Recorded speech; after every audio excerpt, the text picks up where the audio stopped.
what is going on? What's going on? What's going on? Come on in, come on in, come on in. Pop up live. Didn't schedule it. Wasn't planned, wasn't promoted. Do a pop up live real quick. Thursday night. Let me know where you are checking in from. Let me know where you're checking in from. Make sure you hit that like button as you come on in. Come on in. We'll see how the room fill up. And if it don't fill up, I'll be on for a quick minute and then I'll be off. But I'm gonna answer any questions. I know I got a bunch of DMs over the Christmas break with a lot of questions. A lot of people are catching up on research as far as box trucking and cargo van and gigs, and a lot of people hit me up and said they exited, which we knew that was going to happen. So a lot of people have exited now. The box truck sentiment, that hype that I talked about a month ago, how it was diminishing, is really it's really down now. So Christmas is over. We're going into Q1, which we're expecting low volume, and Q1 is always just slow. So come on in, let me know where you're checking in from. Make sure you hit that like button as you come in. And we're going to do a Q&A. Like I said, this wasn't promoted. I just threw this together, pop up real quick. So we'll see what the notifications do that YouTube sends out. If people come in and ask questions, then I'll sit on here and answer them. If not, then I'll end the live and get back to my regularly scheduled program of scheduling this stuff and promoting it so that the turnout is better. But I've just been, chilling for the Christmas break and just relaxing, and I haven't really been putting out any content. I wanted to take a break.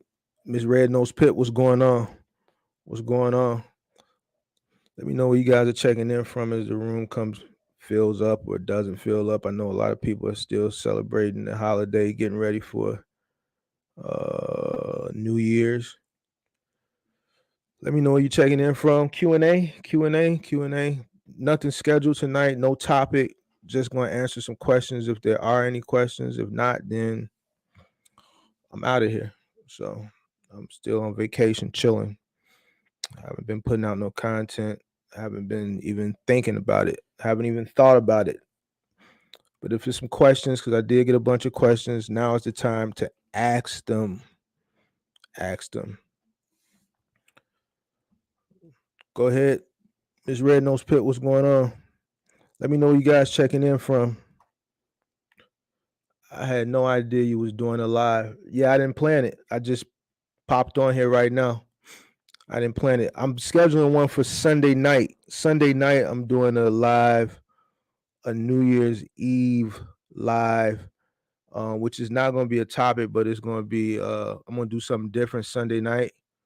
I'm going to post that probably either tomorrow or Saturday. But yeah, I'm going to get back to it Sunday. I just wanted to take a week off. I wanted to chill out, man. I put out a lot of content this year, so there's plenty of content from my channel to hold people over. I just wanted to chill out for a week. But I'm gonna do a live Sunday that's gonna be scheduled, and it'll be promoted at least 48 hours prior, and then we'll go from there. And then I'll get back to the regularly scheduled lives next week. Be back to business. Back to business next week. Back to business next week for the lives. But I said I'll do a pop-up Q&A tonight and promote Sunday night show, which is the New Year's show, which I'm expecting a lot of people to be just waking up around 8 p.m. Sunday night. So we just do something. I'm gonna do something real cool Sunday night, and then like I said, next week it'll get back to the topics, the teaching. I could have put out content this week, but like I said, man, like I said last week, I don't want to really beat a dead horse. Everything I talked about and everything I said, it all came into fruition. So me talking about the same stuff over and over that's currently going on now that I said was going to happen months ago, it'll be like, throwing stuff in people's faces. So ain't no sense to talk about it. I got right off the rip. Can you give the top gig apps or websites and what's the difference between them? Man, I'm gonna keep it 1,000 with you, man. I noticed that a lot of the gig apps been slowing down since the holidays is over with. A lot of them been slowing down. The rates are going down. Volume is obviously going down. But I would say if you're in your personal vehicle, I say Spark as far as the payout, Amazon Flex as far as the volume. Now, if you're in a cargo van, then you want to probably look at Rody and Curie. Those are the two go-tos if you're in a cargo van. Then obviously if you're in a box truck, you could check out Mothership. You could check out GoShare. You can check out Curie. But there's going to be more opportunity as far as gig work if you're in a cargo van. It's just more opportunity there. You're not limited like you are with the box truck. There's more opportunity, more variety of different things you can carry. No questions, but I appreciate you for sharing your knowledge. Happy New Year. Happy New Year to you, King Alchemist 239. Appreciate it. Happy New Year to everybody. Hope everyone had a good holiday. I know I did. Got a chance to spend time with family. Relax, chill out, take it easy, man. Let my brain rest. You know what I'm saying? And just chill, man. Something that you know I don't get a chance to do a lot of is chill. Even when I'm not physically doing stuff, my brain is always working. So this past week has just given me a chance to really chill and relax. But I hope everybody had a good Christmas. Hope everybody has a happy New Year. I finally got approved for GoShare. Congratulations. GoShare won't approve me because of the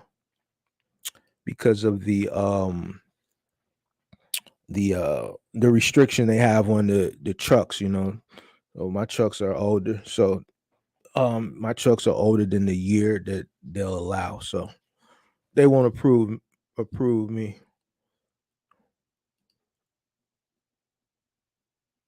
Let's see what else we got.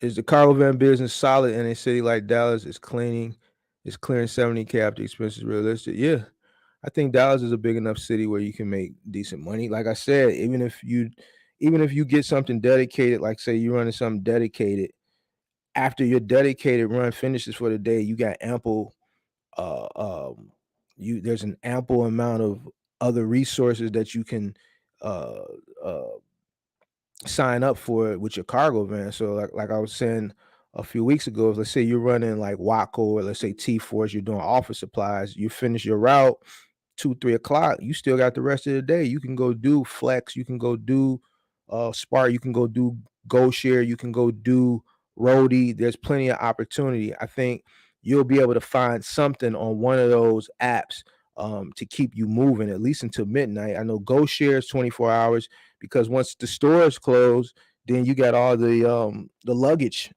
runs from Delta and Southwest. I don't know how much luggage is getting left behind that's flying into Dallas, but um, I know here there's always like stuff at O'Hare Airport, Midway Airport for Southwest and Delta throughout the night. Um, Flex is going to have runs until midnight in most cities. Rody, Spark, Curie, the list goes on with the gig apps for a van. So Dallas is a big enough city that I think you'll find ample opportunity there.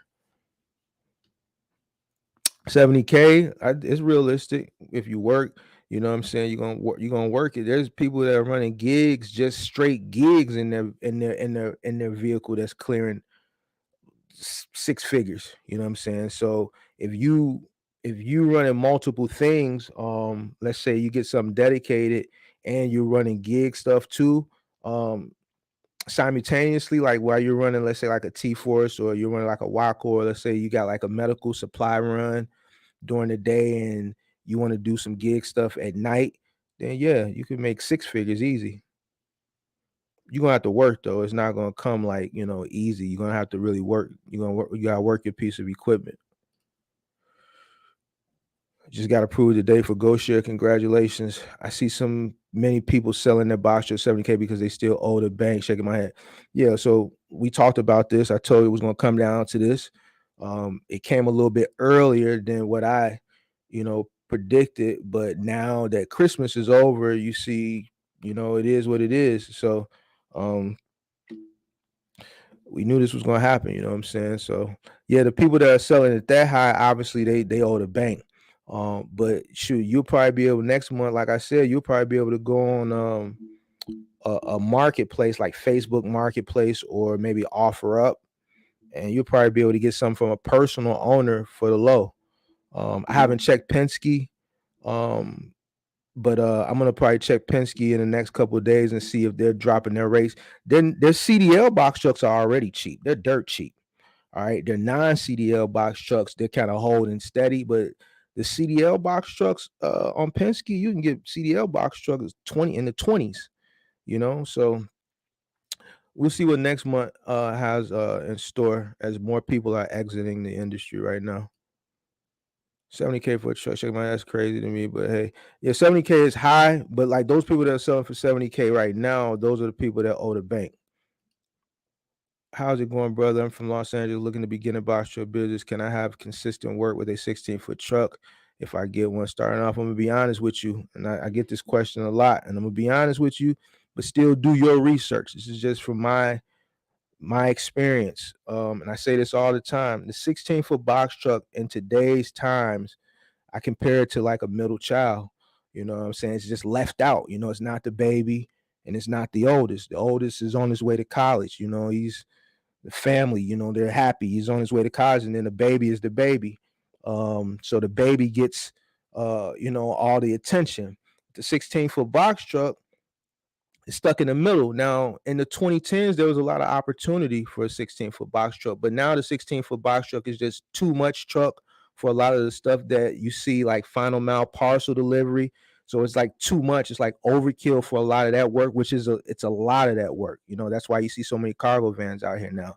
And then there's not enough truck for everything else, like your big and bulky final mile. A lot of those third-party logistics companies want a 26-footer because they want to maximize the stops. All right, so there's only so much you can do with a 16-footer. You can't put that many stops if you're doing big and bulky furniture and appliance. So it's either too much truck, right, for a lot of your third-party final mile smaller parcel stuff is just kind of like overkill, but then it's not enough truck for everybody for everything else. So it's kind of stuck in the middle. Now, there's a company that does cater to 16-foot box trucks. They have a lot of accounts that kind of cater to it, and that's Select Express.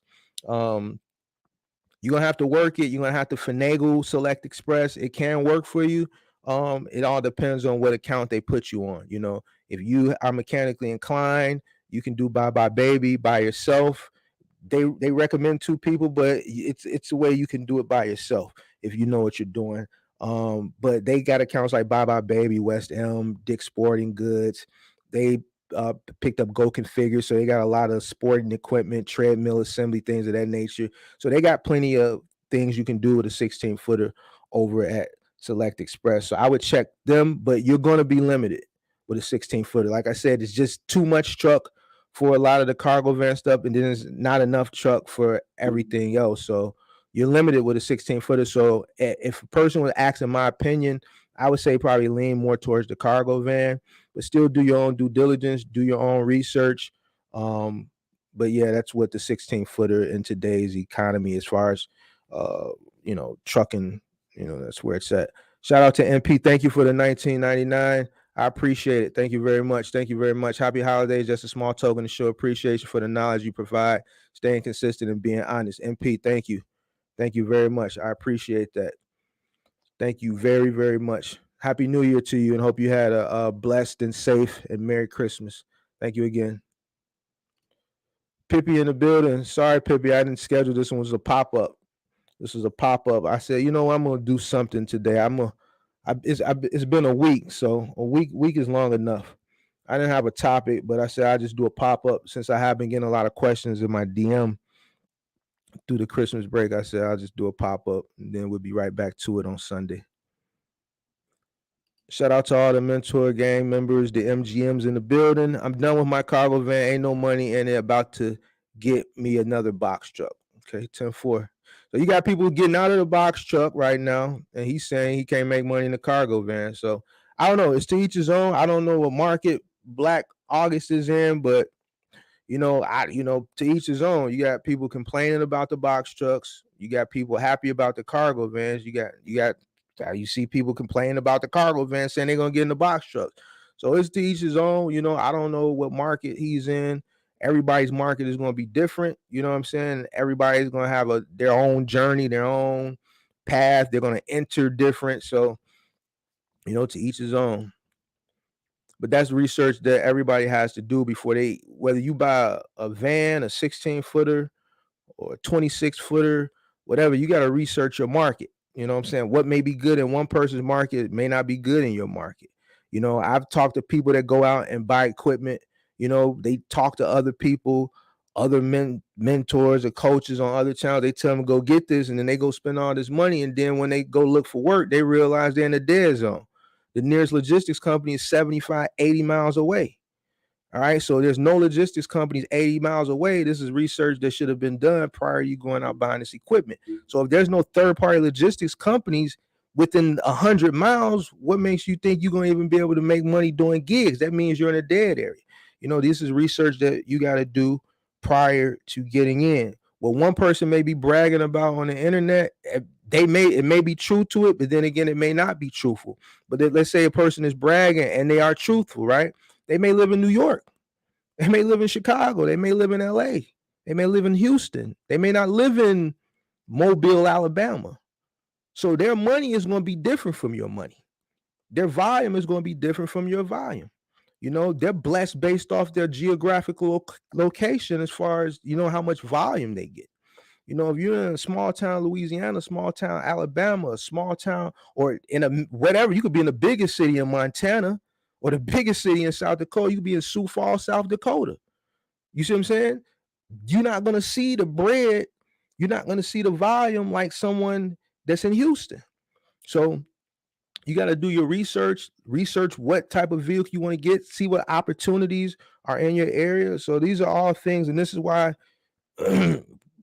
one group of people are complaining about box trucks, and another group of people complain about this, and another group of people complain about that. But this person is saying they're doing good, and this person is saying they're not doing good. This person is calling this person a liar and saying, no, it ain't this. And you got to research your market. You know what I'm saying? Every market is different. Every market is different.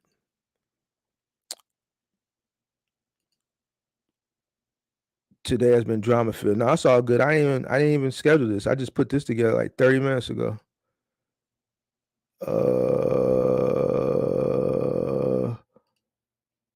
You're in Florida. See, so here's the thing with Florida. Florida, for outbound freight. Let's talk about outbound. I know he says he's in a cargo van business, but let's talk about outbound freight for a person running a box truck. Because this is a question I get a lot from people who jump into the box truck industry based out of Florida or just the Southeast region in general, but specifically Florida. There's nothing coming out of Florida. There's nothing coming out of Florida.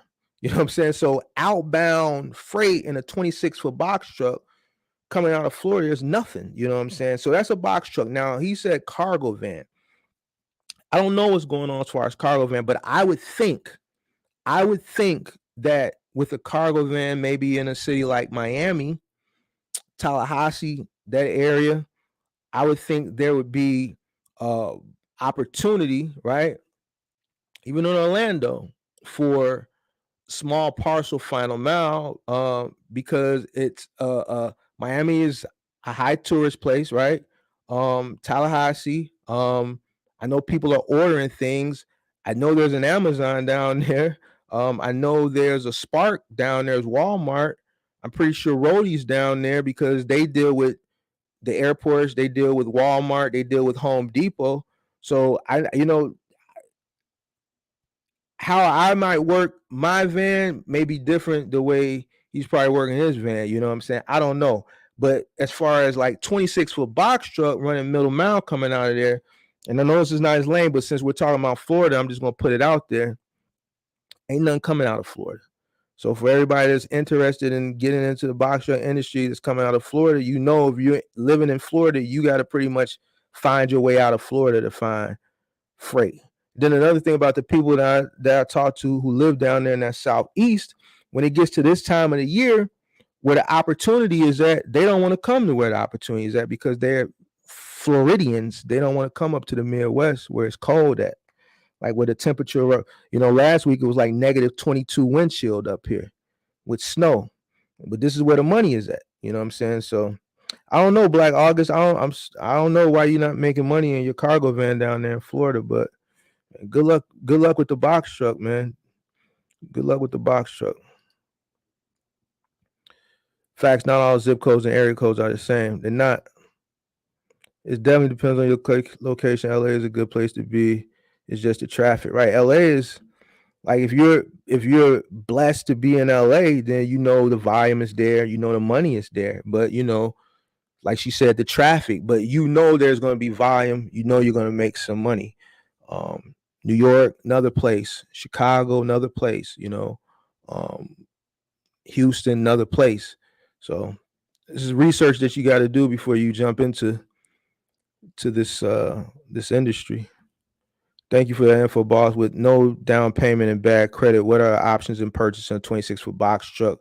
Or would it be best to start the cargo van route and save for the 26-foot box truck? I'm gonna be honest with you, man.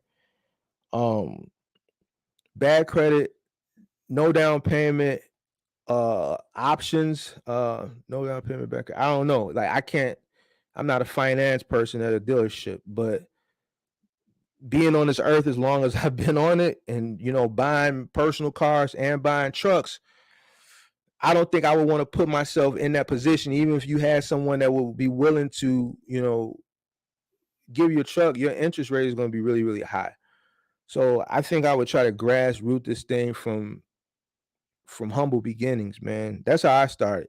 Started from very humble beginnings, and just grassrooted it. I don't think I would want to jump into a 26-foot box truck if my personal credit is bad. Because here's the thing, when you buy a 26-foot box truck, one, you're going to want to buy it under your business. Your business is not going to be established, so you're going to have to personally guarantee it. You're going to have to personally guarantee it. What does personally guarantee means is basically a fancy business way of saying you're going to have to co-sign for your business. Your personal credit is going to have to co-sign for your business. But if you're saying your personal credit is bad, then you can't personally guarantee a business loan for a box truck, right, that has no history itself. So your personal credit has to be strong enough to guarantee that business.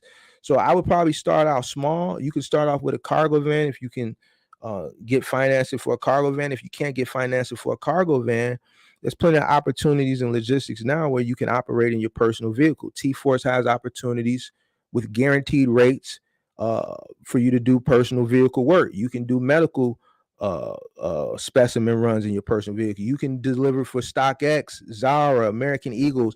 The T-Force has a bunch of contracts with retailers where you can deliver final mile in your personal vehicle. If you have to start that way, save up some money, get your credit together, then go out and get a van and then work your way up to a 26-foot box truck.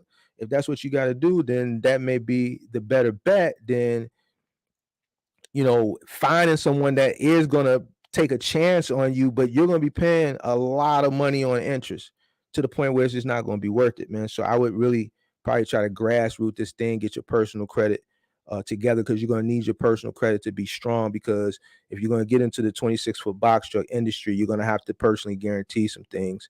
So your personal credit is going to have to be good or decent at least. Yeah, hit the like button, guys. Q&A tonight, Q&A. Thanks for the info, Black August, no problem. When it hits 50 degrees in Los Angeles, we be like, yeah, see, like 50 degrees here, like it warmed up to 50 today, but like last week, it was like -1. The high was -1, and then with the wind chill factor, because I'm in Chicago, so it's the windy season, you got the wind blowing, it's -1. So with the wind blowing on top of -1, it made it like feel like -22.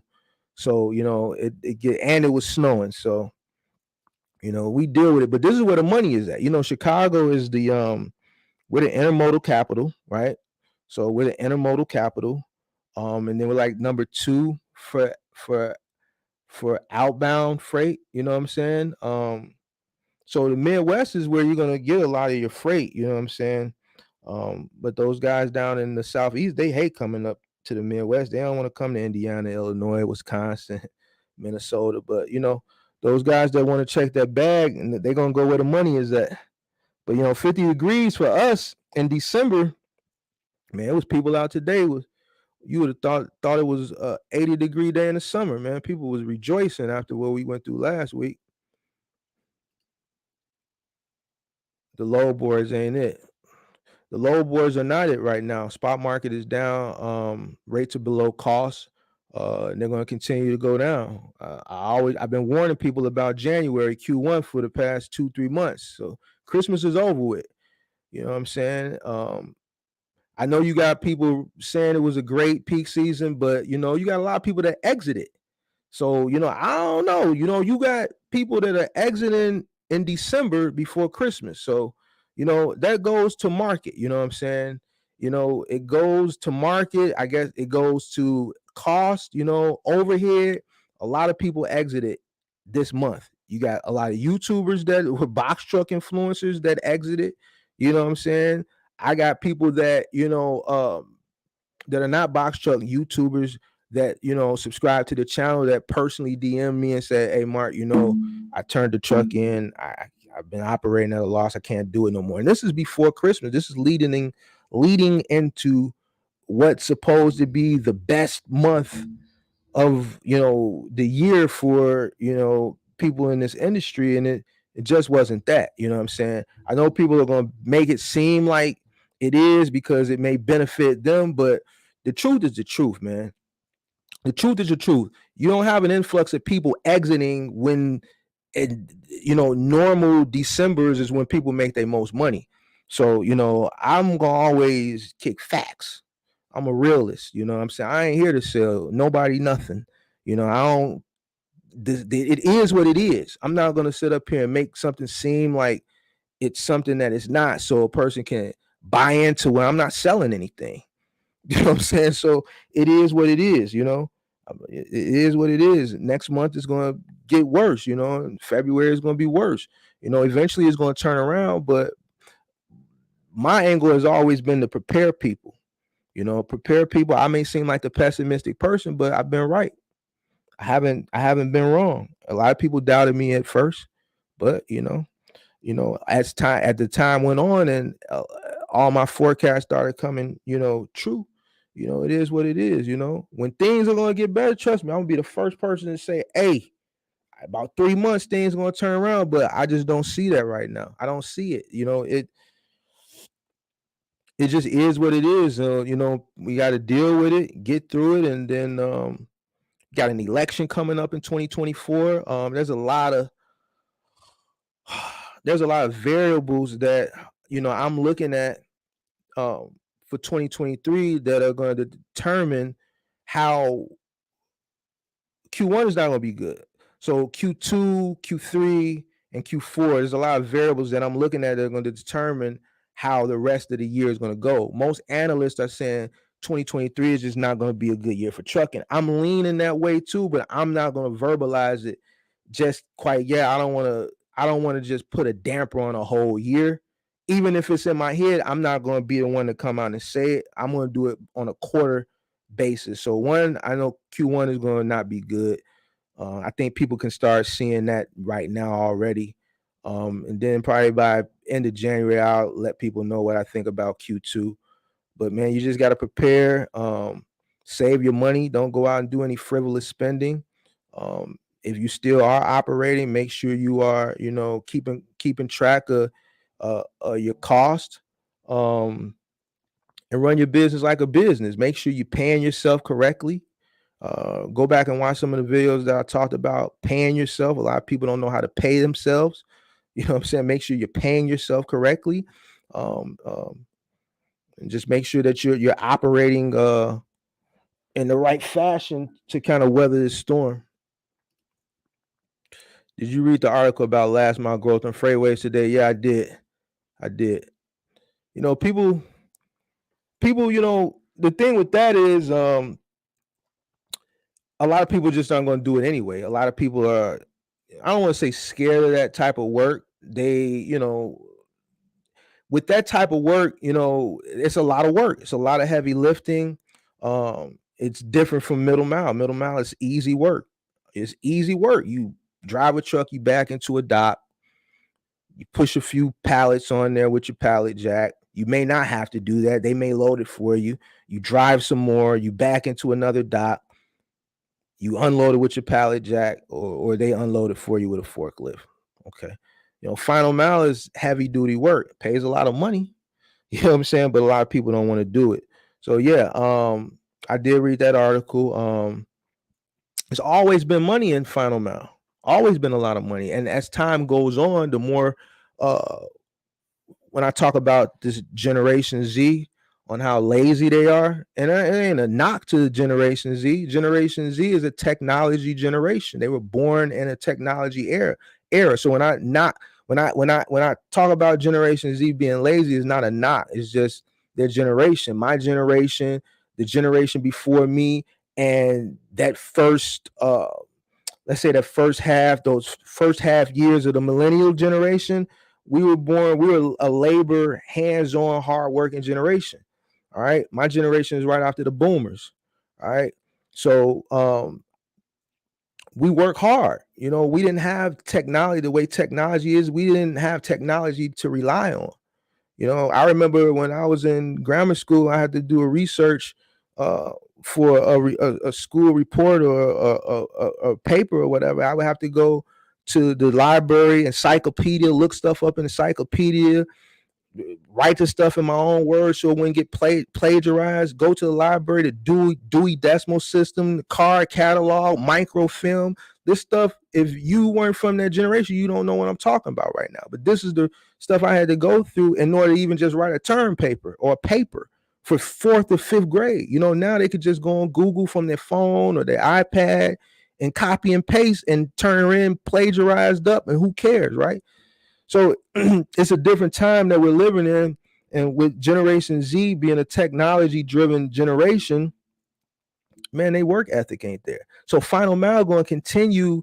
It's going to get harder and harder and harder for third party logistics companies to onboard contractors for final mile, because I want to say it's a young person's thing, which it is. You older people can do it, but it's different when you got a 20-something-year-old with fresh legs who's strong and young, carrying a couch up 3 flights of stairs versus a 45-year-old or 50-year-old. It gets done. It can get done, you know what I'm saying? But you don't have the younger generation expressing interest in it. So the harder it is for third party logistics companies to find contractors to do those routes, with volume increasing because people are buying things, the higher the rates are just going to continue to go up. So yeah, but I read the article. It was a pretty good article, man. Final mile ain't gonna never go nowhere, man. People gonna always need appliances. People gonna always need living room sets, dining room sets, things of that nature. The furniture aspect volume may fluctuate depending on the economy, but appliances are pretty steady. And I know a lot of people think, well, ain't nobody buying houses, so that's not true. Appliances are going to hold steady, and they always have been steady, is because a lot of appliances that get delivered are because old appliances went out. And when someone's stove goes out, they got to get a new stove. When someone's refrigerator goes out, they got to get a new refrigerator. They put it on their credit card. They do what they got to do. All right. So appliances have always been steady. That work is going to always be there. Hey, bro, thanks for your advice. Appreciate it. No problem. Appreciate you checking out the live. Been studying last mile opportunity since I found your channel. Yeah, I know you said you're doing good with that Curry app right now, right? That's good, man. A lot of people didn't know about Final Mile until they found my channel, because a lot of people don't talk about it because it's hard work. Listen, Final Mile made me a lot of money. And that's why, I can be comfortable today. I put that work in. you know, early, you know what I'm saying? Early, it's a different bag than middle mile. And I'm not knocking middle mile. Middle mile is easy work. But this is a lot more money, but it's a lot more harder work. And I get it. A lot of people don't want to be lifting nothing, A lot comes with it. But yeah, you can check a nice little bag, a big bag with final mile, especially if you can scale. If you in a market where you can scale, and scaling is a hard thing to do now.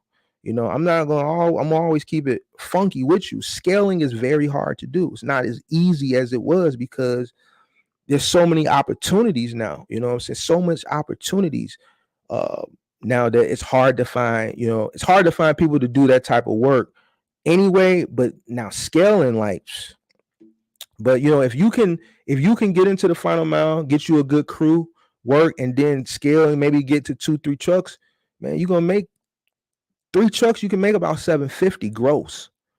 You know what I'm saying? 4 trucks, you can check an M. Now, if you got 4 26-foot box trucks running 4 strong routes, I'm talking about strong routes. I'm talking about Home Depot. I'm talking about Lowe's. I'm talking about Samsung.com. I'm talking about a strong IKEA route. I'm talking about something strong, not no fair weather stuff. You can do about a quarter million off each truck gross, all right, a year. But you gotta have some strong routes. You gotta run 6 days a week. You know what I'm saying? So you can get that in 4 trucks, 4 strong routes, 4 trucks, 26-foot box trucks running final mile. Uh, uh, you can do it.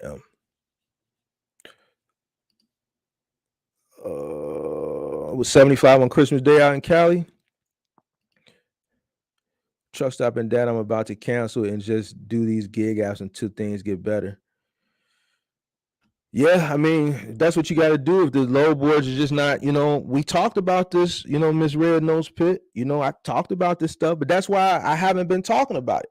Because everything I said was going to happen just keeps happening. And because of what it is, I just don't keep talking about it because it's being a dead horse.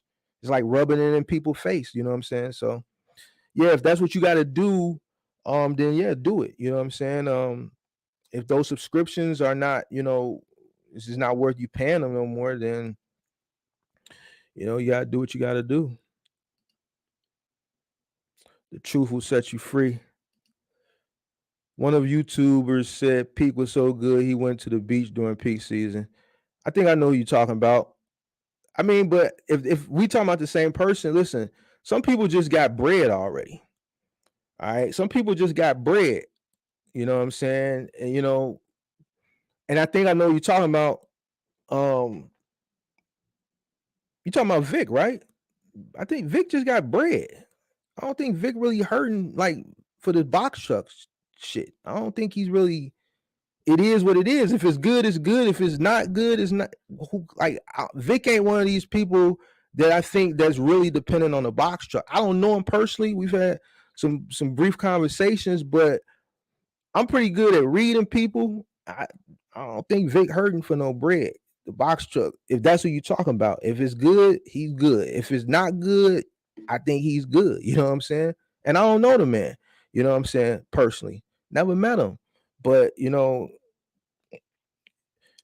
don't know. Now, as far as peak season is concerned, his situation. If this is who we talking about, I think he owns his truck, right? He owns his truck. His cost isn't like what a lot of other people's cost is. You got people that are still out here renting $1,500, $1,700, $1,800 a week. And I think the last of the last is probably exiting now. And if they not, they gonna definitely exit next month. So it's a different story when you own your truck, right? And your overhead costs are very low.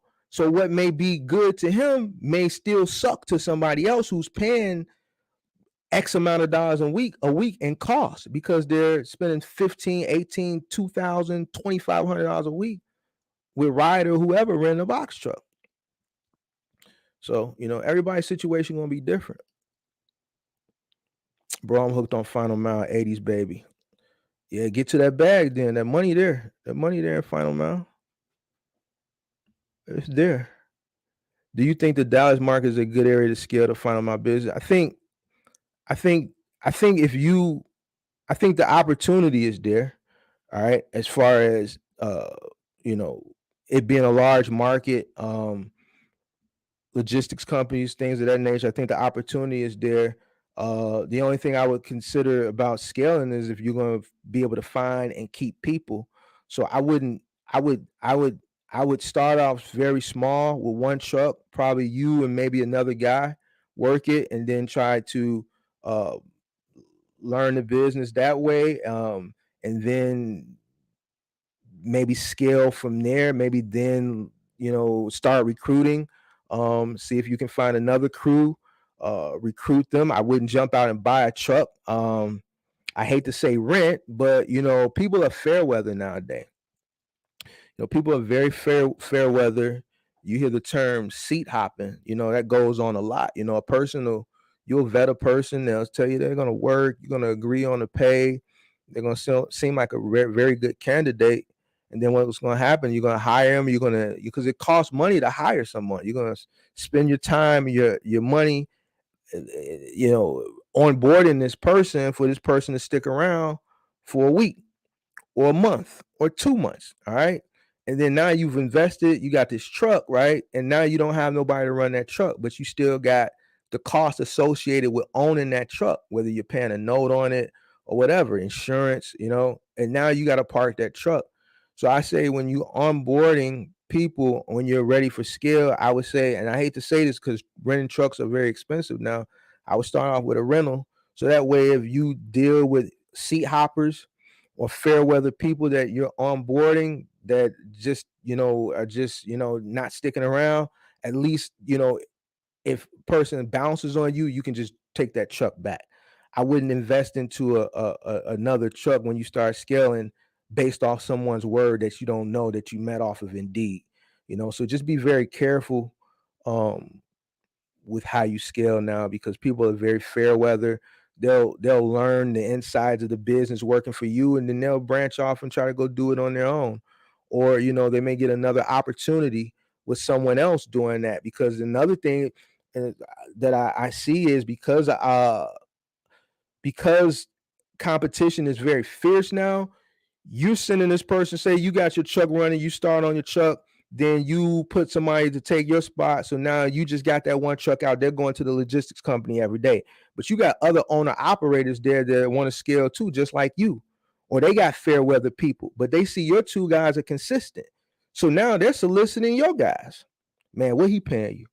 Man, you know what? I give you X amount more if you come work for me. And these nowadays people ain't got no loyalty. They're gonna go where that bread at.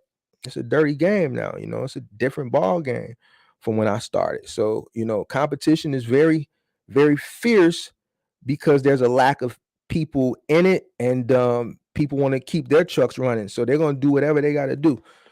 So, just be very careful how you scale. Make sure you vet really well and don't put too much don't invest too much off someone's word saying they're gonna come work for you. You go out buy another truck for them to run, and then they don't stick around and you screwed.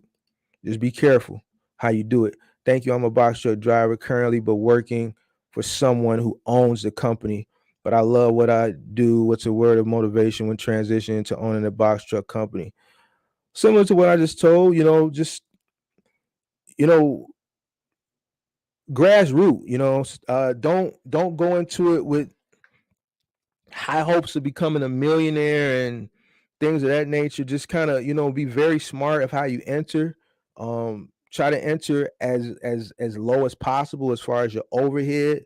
Um, and just start small, you know what I'm saying? Crawl, walk, run, don't start trying to run right away. You got to learn the industry. There's a learning curve there. Yeah, you're doing it for someone else, but now you got to learn it from an owner's perspective. You got to learn it from an owner's perspective. You may know the day to day as far as the hands-on things, but you don't know the day to day from the owner's perspective. So that learning curve that you got to go through, you want to go through that uh, as inexpensive as possible. So just going real humble. Going as inexpensive as possible. Don't stop learning. Educate yourself every day.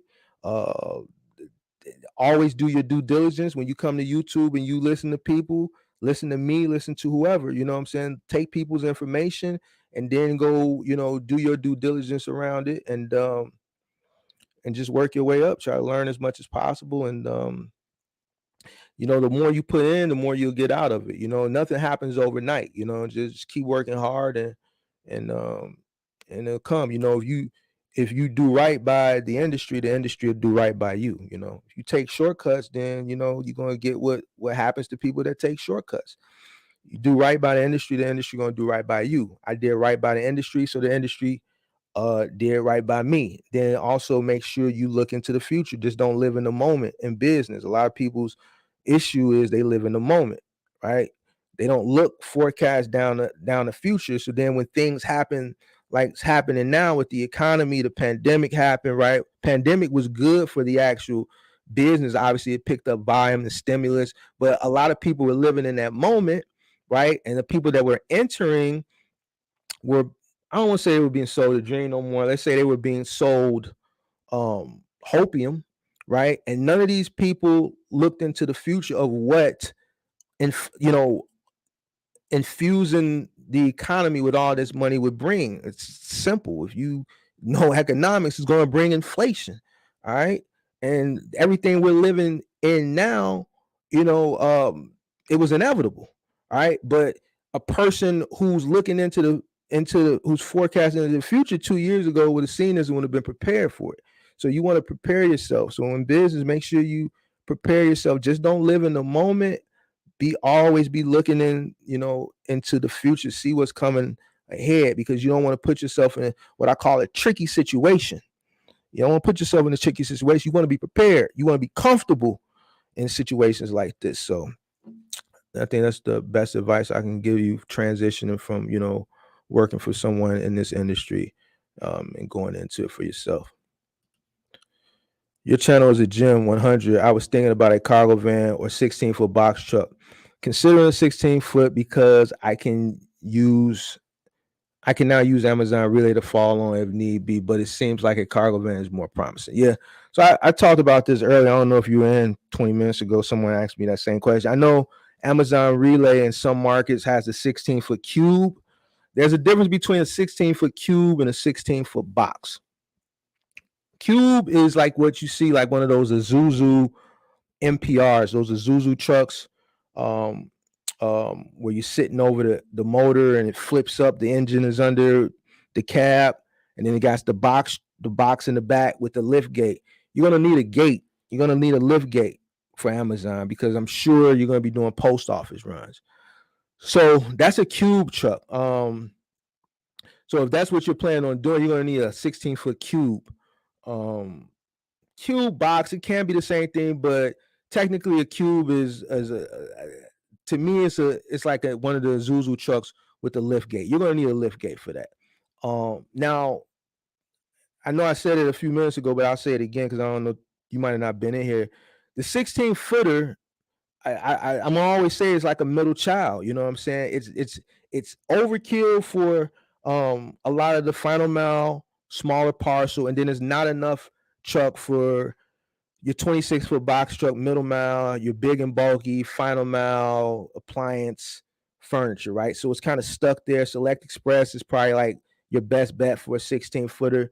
If I were to do it, I would go cargo van, lower cost of entry, more opportunity, not overkill. So yeah, you got your 16, you're taking on work because you have the truck to do. You can do cargo van work, but is it really efficient? Is it really cost effective? It's probably overkill for the most part. Now, if you're in a market where like here with T-Force Office Depot, there's a lot of pallet runs for Office Depot. You got your, even though it's a cargo van account, if you're in a market, a big market where there's a lot of public schools, a lot of government buildings, a lot of industrial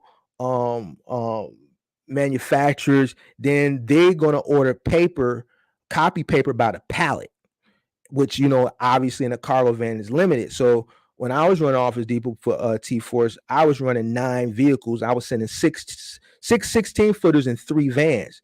Those 16-footers was covering all the public schools because the public schools were ordering pallets of paper. GM, we the GM plant here, the Ford plant here. All right. They order pallets of paper. You send pallets of it. All right. So I was able to maximize, because of the market that I'm in. Now, if you're not in a market where, let's say, it's not industrial, so you don't have these big industrial plants that aren't going to order a few reams of paper, they're going to order it by the pallet. You know what I'm saying? Or you live in a small town, there's not a bunch of public schools, there's not a bunch of public hospitals, government buildings, court buildings, not a big market where they're going to order stuff by the pallet. Then you want to go with the 16-foot box. I mean, the cargo van, because you don't want to be overkill and you want to be efficient and cost effective as possible. So you may be right leaning towards the cargo van. If I were to do it right now, like I told the gentleman earlier, if I had to weigh the two, cargo van, 16-footer, I would go cargo van. It's just more efficient, more opportunity, not overkill. Thanks for all the knowledge you provide. Uncle Earl, appreciate you for checking in. No problem. Let's see. I thought Amazon really used 26. You can use 16-footer in some markets. They allow 16-foot cube. Now, I don't know if that was just for the holidays. I'm not sure. I don't run Amazon Relay. But I know in some markets they do allow 16-foot cube truck. 16-foot cube truck. 16-foot cube. Hit that like button, guys, as you come on in. Hit the like button. I appreciate it if you'd hit the like button. All right, this is a Q&A session, guys. No topic. If you want to talk about something, let me know in the chat and I'll talk about it. If not, whatever questions you got, I'm here to answer them to the best of my ability, best as my knowledge base permits me. I know a lot. I don't know everything. I know a lot. I've been around for a long time. So while I'm on here, pick my brain, as much as possible. I'm probably gonna go down to 2 nights a week streaming. I'm not sure yet. 3 nights is a lot, man. I did it for a while. I thought it was important for me to stream 3 nights a week.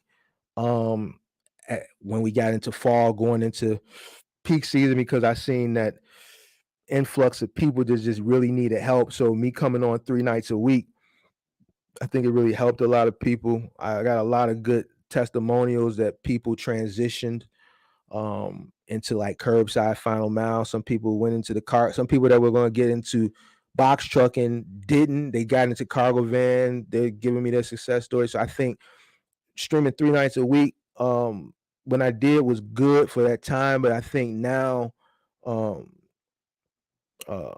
into January Q1, I think a lot of that hype, when I did that hype live, I think that was my biggest live to date.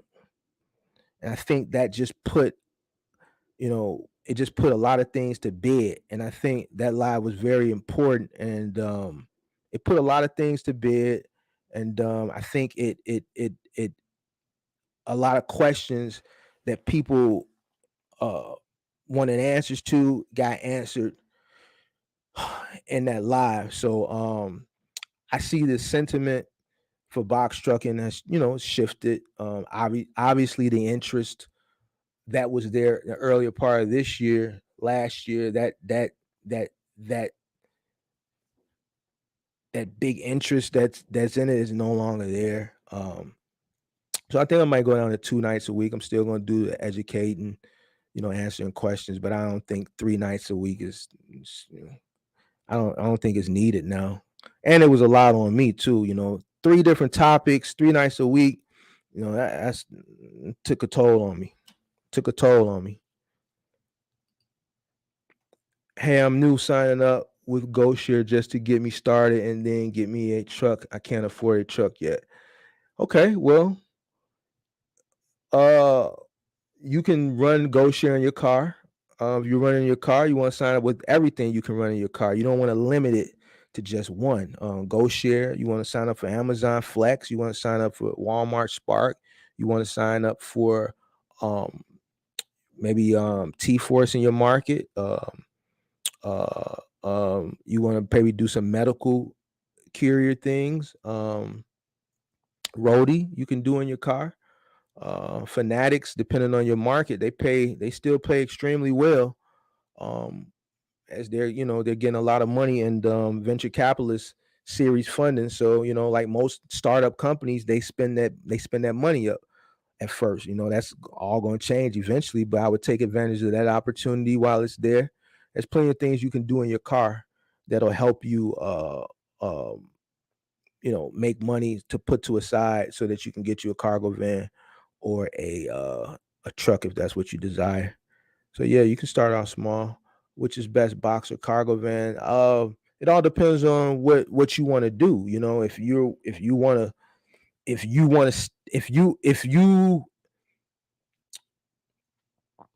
all right, so let's look at box truck. What can you do in a box truck? You can run middle mile, you can run final mile, right? Or you can do Amazon relay, all right? Run Amazon relay, you're gonna be working at night. All right, you'll be home. You're just dealing with pallets. Middle mile, to really make money in middle mile, you're gonna have to hit the road. All right. Final mile, you can make a lot of money in final mile. It's going to require a lot of heavy lifting. All right. So those are your three options for a 26-foot box truck. Now, if you want to do cargo van, you're dealing with small parcel, final mile, right? You got a plethora of gig apps. You can pretty much work a cargo van to midnight. All right. With a box truck, you're limited. Once you run your little route or your little freight or whatever you're getting off the load board, after so many hours, you're done anyway. You can only run so many hours, right? And then you got to find freight. You know what I'm saying? With a cargo van, like I always use as an example, you get an account with T-Force or Waco, you're delivering staples. You start at 6, 7 in the morning. Your route ends at 2. You make that little 200, 300 for your route. Boom, it's 3 o'clock in the afternoon. You can go on Amazon Flex. You can start delivering blocks off Flex. You could do Spark. You could do Roadie. You could do Curie. You can do whatever all the way until you don't want to do it no more. You know what I'm saying? You want to work to midnight. Amazon in this market, the last pickup is what, 10 p.m.? 10 p.m. to 12 midnight? And then, well, now in this market, we got 24 hours because you got your same day delivery that starts at 4 a.m. So you picking that stuff up at probably Amazon Flex, probably sometime around 2, 3 in the morning. You know what I'm saying? So you got opportunity with Flex 24 hours, damn near. You know what I'm saying? So your opportunity with a van, you just have more opportunity. You're not limited as much as with a box truck. So, and the I don't want to say the work is minimal, but it's a lot lighter if you're running final mile with a box truck. If you're running middle mile, you may or may not have to load, but it requires a lot of driving over the road if you're running OTR. Final mile, cargo van, you're just doing parcel delivery, a lot of curb, front door stuff. So it all depends on what you want to do. I would research your market, see what's in your market, see what you can capitalize on in your market, because the answer to that question you may have to base it on what's strong in your market.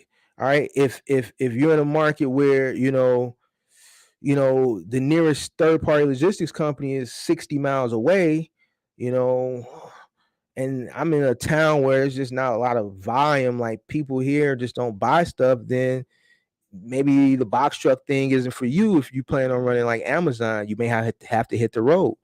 Or same thing with the cargo van. You may just not the volume may not be there in that market. So you might have to look at the 26-foot box truck and just have to hit the road. So look at your market, see what your market is like, see what's available in your market, see what's strong in your market, and then that's probably going to have to be the ultimate one of the ultimate things that is going to help you determine on if you want to go cargo van or box truck. Mark said he would go with the cargo van, but it depends on your market. Right. It depends on your market. Mark entering into the market now after 13 years of being in the industry, knowing what I know. Let's say I'm entering in knowing what I know. Now, I would enter with me personally. Don't do what I do. Do what you do. Me, if I was re-entering into it right now, knowing what I know from the past 13 years, I'm entering a cargo van. You know what I'm saying? All right. If I can go back in time from 2023, knowing what I went through from 2010 to 2023, and I can go back in time, I would do the same thing in 2010 that I did because I did it at the right time, right? I did it at the right time. So now me getting into this industry now, let's say not knowing what I know, right? I don't know what I would do. I probably would want to go box truck. You know what I'm saying? Because everybody wants to go box truck. But just knowing what I know, I would go probably cargo van right now. That's just me, to each his own. Yeah, to each his own. Okay, really appreciate that. I was set on the cargo van from the rip based off one of your streams, but I saw people do some numbers with a 16-foot, but YouTubers on here be capping a lot. Like bro, I got listen, when it was money to be made in 16 footers, I made it. I made it. In them 2010s, I made me some money in some 16 footers. You know what I'm saying? But now, e-commerce is just evolved and it continues to evolve. You know what I'm saying? So, and you know what the crazy thing is? In the 2010s, it was hard to make money in a cargo van. Now it's easier to make money in a cargo van. All right. It's easier to make money in a cargo van because there's more opportunities now than it was in the 2010s than it was with a 16 footer. So the roles have reversed. E-commerce in the 2010s, it was Amazon and a lot of these companies were in the figuring out phase. All right. So it's figured out now, right?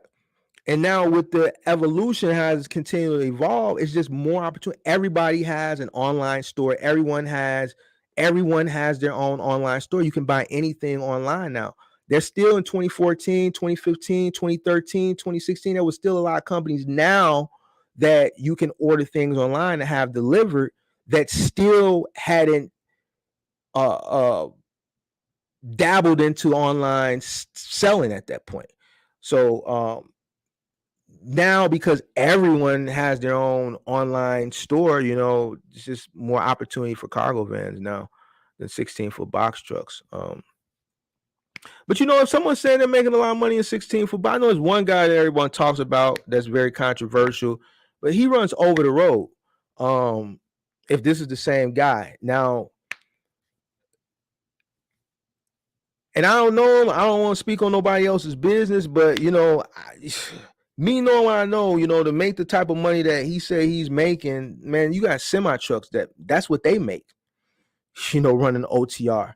So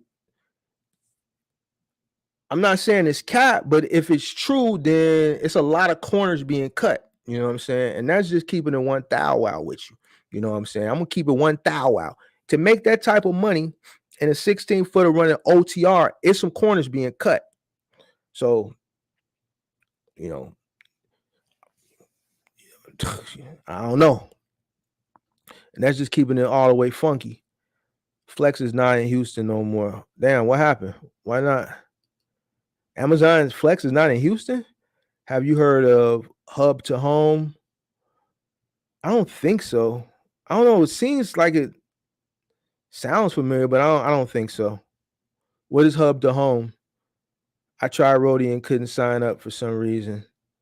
Oh, you know what? I think I had that same issue when I was trying to sign up. They got a customer support. Hit that customer support and then through the chat, and then wherever you're getting hung up on the onboarding process, they'll clear it for you and you'll be able to sign up. Can you start the cargo van route with a van older than 10 years? That depends on the company you go through. Every company has their own requirements. I know GoShare is 15 years. Some don't have requirements. They don't care. Some do. So it all depends on the app or the logistics company you're going through. Whatever their requirements are, you got to check, inquire within regarding that.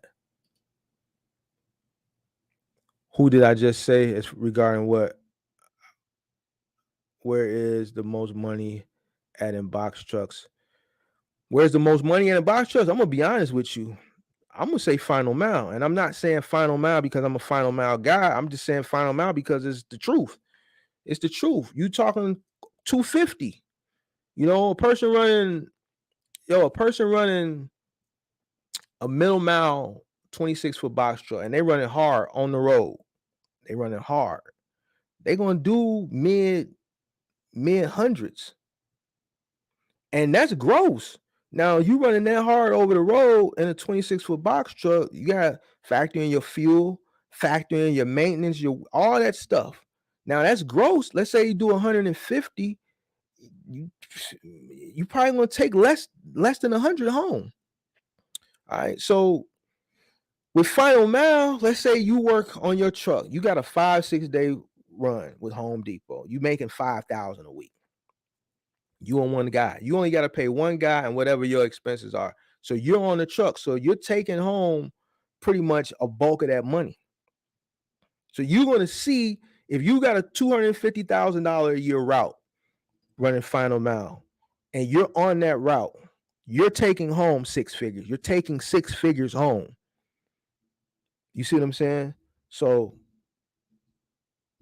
a person running middle mile that's doing 150, that's running strong doing 150. They're running hard.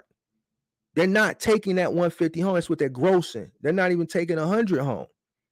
You see what I'm saying? Amazon relay. Nah, bro. I mean, people make good money doing it, but we talking about taking home, taking it home, taking 6 figures home.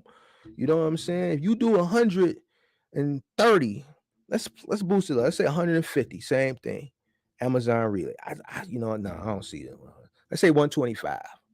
You know, and that's working Amazon relay hard. You know, you're not taking 6 figures home. You're not taking it home. So Final Mile is my answer. Yeah. Final Mile, I think is where you're gonna make. I know that's where you're gonna make the most money in a box truck, 26 footer. And yeah, you gonna have people that's gonna tell you different, but you gotta do your own due diligence when it comes to that. There's also still fast food delivery if times get too tough. Favor Uber Eats. Hey man, you gotta do what you gotta do. You know what I'm saying? You gotta do what you gotta do. That's some guys out here that got these box trucks, these $85,000 box trucks. They're gonna have to do something. They're gonna have to do something. You know, hey, it's opportunities out here now. If the box truck ain't getting it, you gotta get what you can get in the box truck, and then you gotta park that box truck and jump in your car and go do some roadie or go do some. Hey man, do what you gotta do. Do what you gotta do. You know what I'm saying? So, and take it as a learning experience. You know what I'm saying? That you ain't gonna put yourself in that jam no more. You know. So yeah, I have 10K ready to jump into the box truck space. What would you suggest? Should I keep saving and wait, or put together a strategy with the 10K? That 10K is to jump in as far as buying your truck, getting all your authority, your insurance, down payments, and everything, your equipment. That 10,000, because if that's what you got the 10,000 for, then that 10,000 ain't enough. Not in today's times. Entering in my time, yeah, 10,000 was more than enough. But if you're entering now, even if you rent a truck, that's not enough. I'm just not enough. So I think without even you telling me your situation fully detailed, 10K ain't enough. So if you're looking to buy a truck, 10K ain't enough. If you're looking to rent a truck, 10K ain't enough. It's just not enough. It's not enough in today's time. But tell me what your situation is. Tell me what you're trying to do. You're trying to buy, you're trying to rent.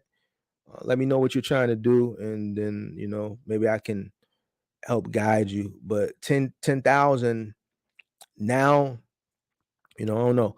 Entering right now, I'm not here to tell you whether it's a good time or bad. You got to do your own due diligence. I don't tell people. I tell people I forecast things. You can take it.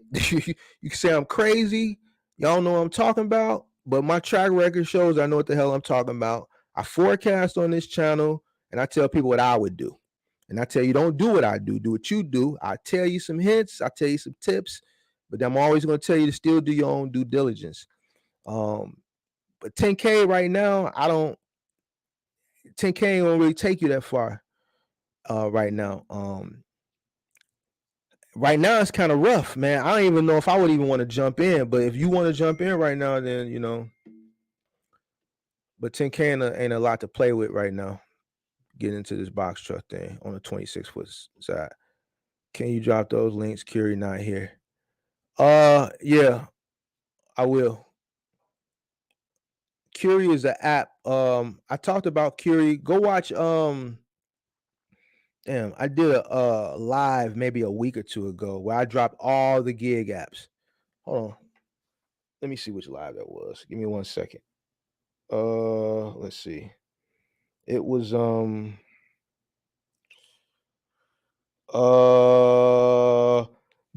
to how to start a cargo van business step by step. I did that live 10 days ago. Go watch that live, and that's going to give you all the apps. That's going to give you all the sauce for like the cargo van gig apps. I did that live 10 days ago. I plan on getting my first Sprinter 2500 next month or two. So you recommend learning to book my own loads first, or is it better to work under an established company to book me first? You get a 2500, so what you trying to do? Expedite it? You going over the road? I'm assuming. You can book your own loads. You can book your own loads.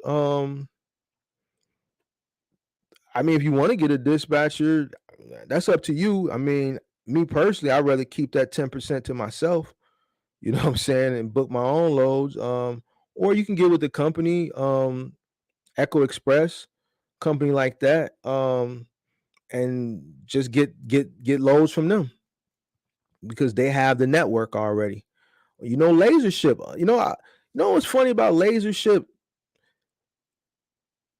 I hear it's about equal. Like I got some really good success stories. People have told me some really good success stories from Laser Ship, and then some people just kind of shit on it. You know what I'm saying? But I would probably check out Laser Ship. I would check out Echo Express. I would check out um damn, it's on the tip of my tongue. I can't think. But I did that cargo van video. I suggest you go check out that video. If you want to do over the road, you can also download the DAT load board, one of these load boards, and just find partials. Make sure you read the notes. A lot of these companies that you can probably fit whatever that partial is, they may have something in the notes that say no cargo vans for whatever reason. They may not have a forklift or whatever to put the pallets on there or whatever reason. Just pay attention to the notes, look for partials. And me personally, I would teach myself how to do it. I would try to save as much money as possible. The dispatchers hate when I say that. Dispatchers don't like me. Dispatchers don't like my channel because I tell people, man, save that 10%.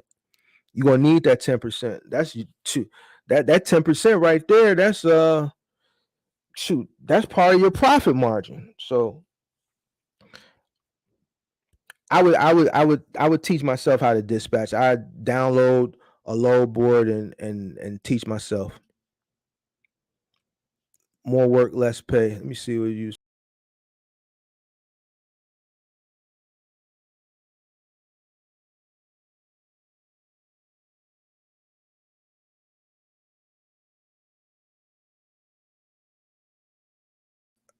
All right, bounce me off. I'm back on StreamYard, man. I'm still trying to figure out how to use that other high tech one that I got. I'm on StreamYard today, so it bounced me off. Yeah, I definitely want to sign on with a logistic company in the cargo van. How you feel about T-Force Medical? I never ran T-Force Medical. I've always ran T-Force for Office Depot, Granger, and IKEA. But I know that they're strong. They got strong medical contracts, so I would try it. I mean, it doesn't hurt to try anything. If you don't like it, doesn't pay well, there's plenty of other opportunities, but it doesn't hurt to try it. I've in my tenure in this industry, I've dealt with a lot of companies. So it doesn't hurt to sign up and try different companies. If it doesn't work, then you can always exit and go somewhere else. I can't tell you if cargo van is the best to go with. You have to. Where are you located? What market are you in? What city? What state? What city? What state are you in? GGC. We thinking about the same dude. Yeah, I already knew you was talking about. There's only one dude on here talking about a 16-footer, talking about $9,000. So, and I don't know. He could be telling the truth. But I know one thing: if he is, you can't be running legal. It's just 16 feet and 53 feet. That's a big difference. All right. So 53 footers is making that type of money a week. All right. There's only so much you can do with a 16 footer. 16 and 53 feet, that's a big difference. A big difference. So, I mean, certain things, like when I don't, why I don't feed into a lot of things? Because certain things just common sense. I tell you gotta exercise common sense. If it sounds too good to be true, it probably is. So that's something grandma told.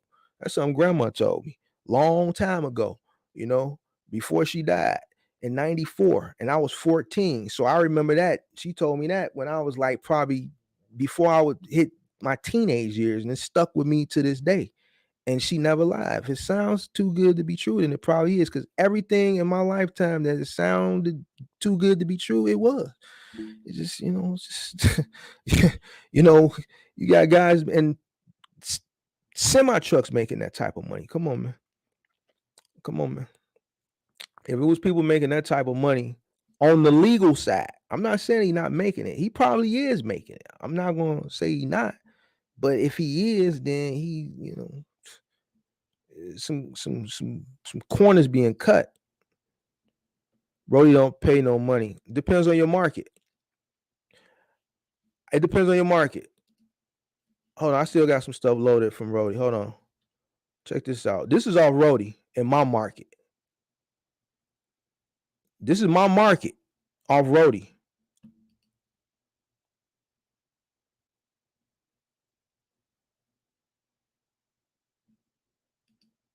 So I don't know.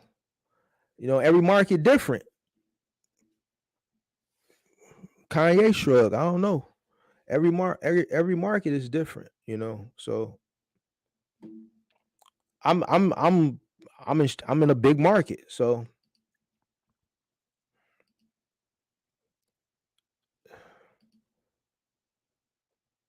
what are taxes like for box trucks? You talking about taxes as far as buying them, taxes at the end of the year after you make money? You gotta be specific.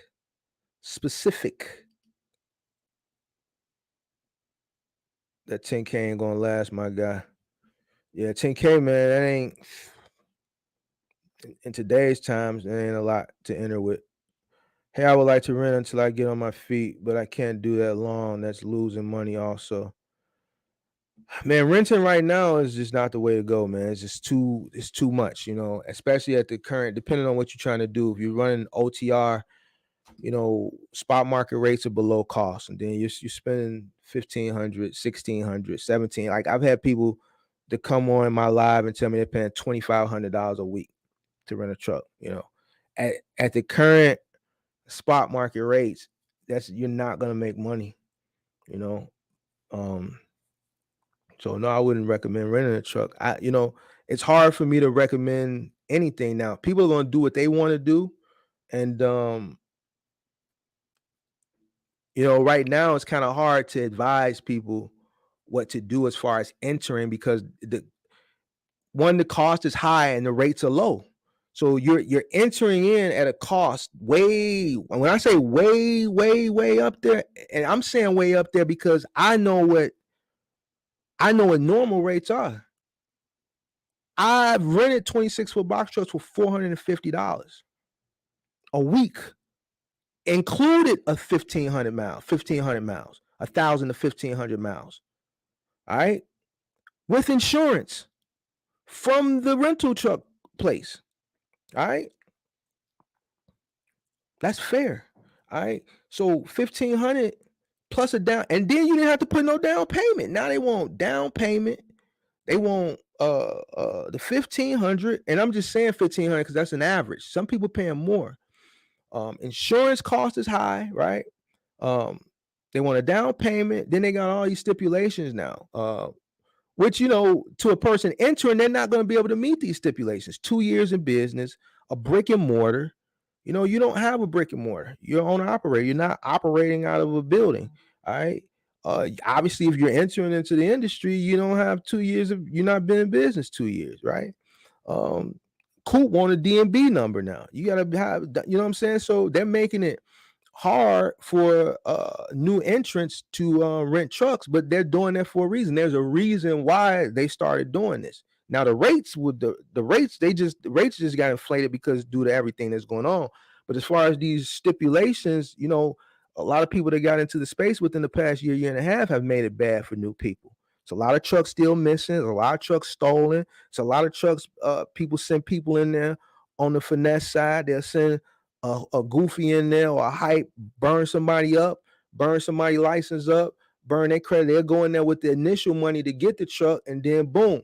Now they trying to hit the car every week. The number disconnected, then sent them off. Now they got a truck running Amazon, running OTR that's on the lam. So all these things that have occurred within the past year and a half, 2 years have made it difficult for new people coming into the space as far as renting trucks. Like, these requirements didn't exist before. You want to rent a truck, you go in, you put your 450 down or your 500, that'll carry you for your first week, right?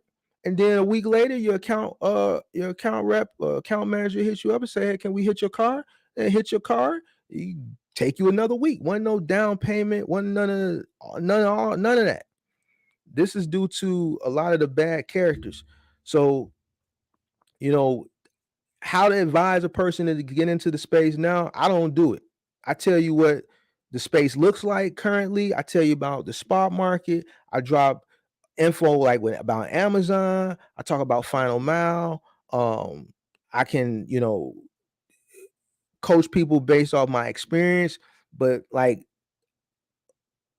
I'm not gonna tell people if now is a good time to get in or if not a good time to get in or rent a truck. Obviously, if you buy a truck, that's gonna be better than renting a truck.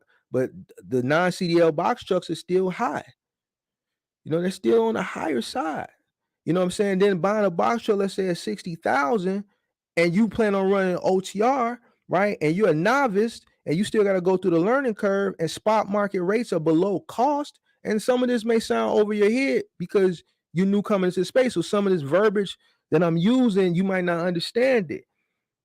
But think of it like this: cost of entry is high, rates are low. So if cost of entry is high and rates are low and steady declining, just use your imagination and then make the best decision for yourself. But do your own research. Make sure you do your own research. So you got people out here that's telling you, "Hey, you're gonna make $1 million if you rent a box truck and do this, that, or the third, Amazon Relay, or this or that, or the third." But like I'm saying, you call any rental truck company right now, they're telling you $1,500 a week. I've heard people say, "Yo, they want 1,500 a week and they want 10,000 down." I've heard people say 10,000 down, 5,000 down, 2,500 down, 3,500 down. And then you picking up loads, you running a 26-foot box truck, right? Spot market rates for a semi truck are rates are low. So what do you think you're gonna get in a box truck? You got to learn that. You got to learn. It's a learning curve there. So, um, you can rent if you get a good rate. If you can find a rental truck company that's going to give you a fair rate to the point where it's fair that you're making money, because then you got to factor in your insurance costs, you got to factor in your electronic login costs, you got to factor in your fuel costs. Man, it's a lot of things that you got to factor in to get your cost per mile, and then you go look at the load boards and look at the rates on the load board. So I don't know. You got a lot of research to do. I can't tell you if you should get in with a van. I know you said you know how to bread. So what I would do if I were you, now what I will tell you what you should do is you should probably keep saving some money, maybe enter in logistics at a grassroots level, and start stacking up that money so that when the industry does turn around, when the industry does turn back around, you'll be prepared and you'll be ready and you'll have that money ready to go.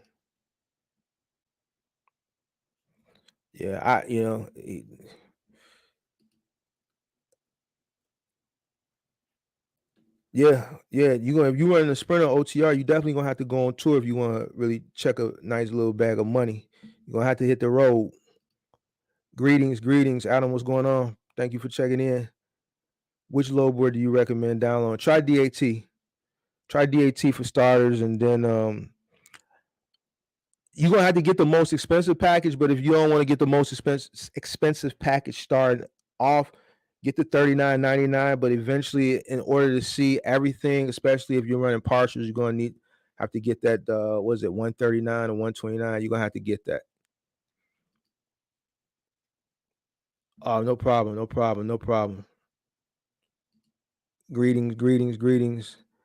All right, you in Houston, you're in the fourth largest market. So I don't know why Amazon Flex ain't down there, but you in a big market. So whatever you do, you should be successful at it as long as you enter in correctly. Enter in as cost efficient as possible.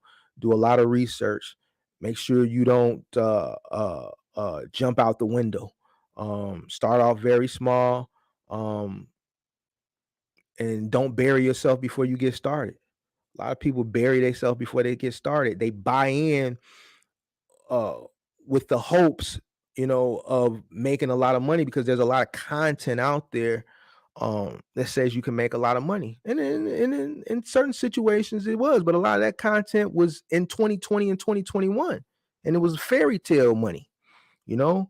So um you're in a big market. I say just, do a lot of research. Make sure you enter in very cost efficient as possible, and you should be okay. What's the name of the videos? Go back and watch. If you want to do the cargo van, I did a live stream 10 days ago, how to get into the cargo van business step by step. It was a live stream I did 10 days ago. So you can go back and watch that. Now, as far as the box truck content, I got box truck content from renting versus buying, personally guaranteeing your box truck. I have profiles on all the logistics companies as far as final mile is concerned, uh, Amazon, a plethora of different things. Just go back and start watching the stuff. A lot of questions you may have may be answered in a lot of those videos. Um, I got hours of content as far as educating on different logistics companies, how to enter the space, what to do, what not to do, um, forecasting, planning for the future. Yeah, just go back and watch some of that stuff. But Houston is a big market. As long as you enter into the space correctly, you should be okay. You know what I'm saying? I don't, I can't, everybody's situation is different now. Everybody's situation is different, but Houston is a big market. All right. It's the fourth largest city in the country.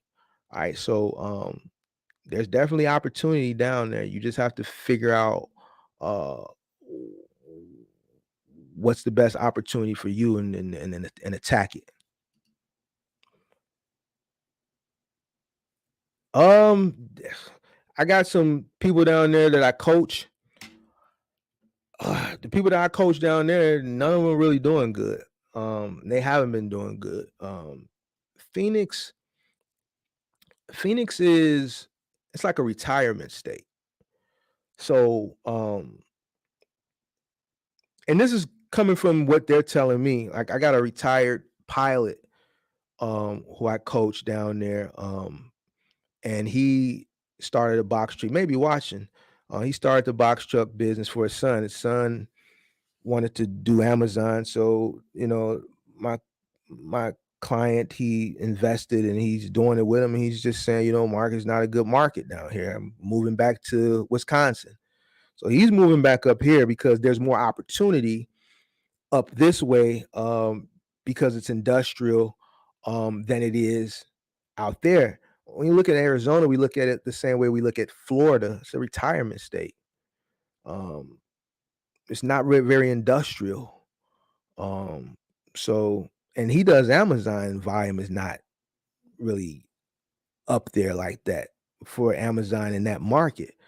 Um, so I don't know. I just, I can't, I don't live there, but from the people that I know that are there, that I coach, the information they relay back to me, I'm relaying it to you. So, I don't know. I can't really tell you. I can only tell you what they told me.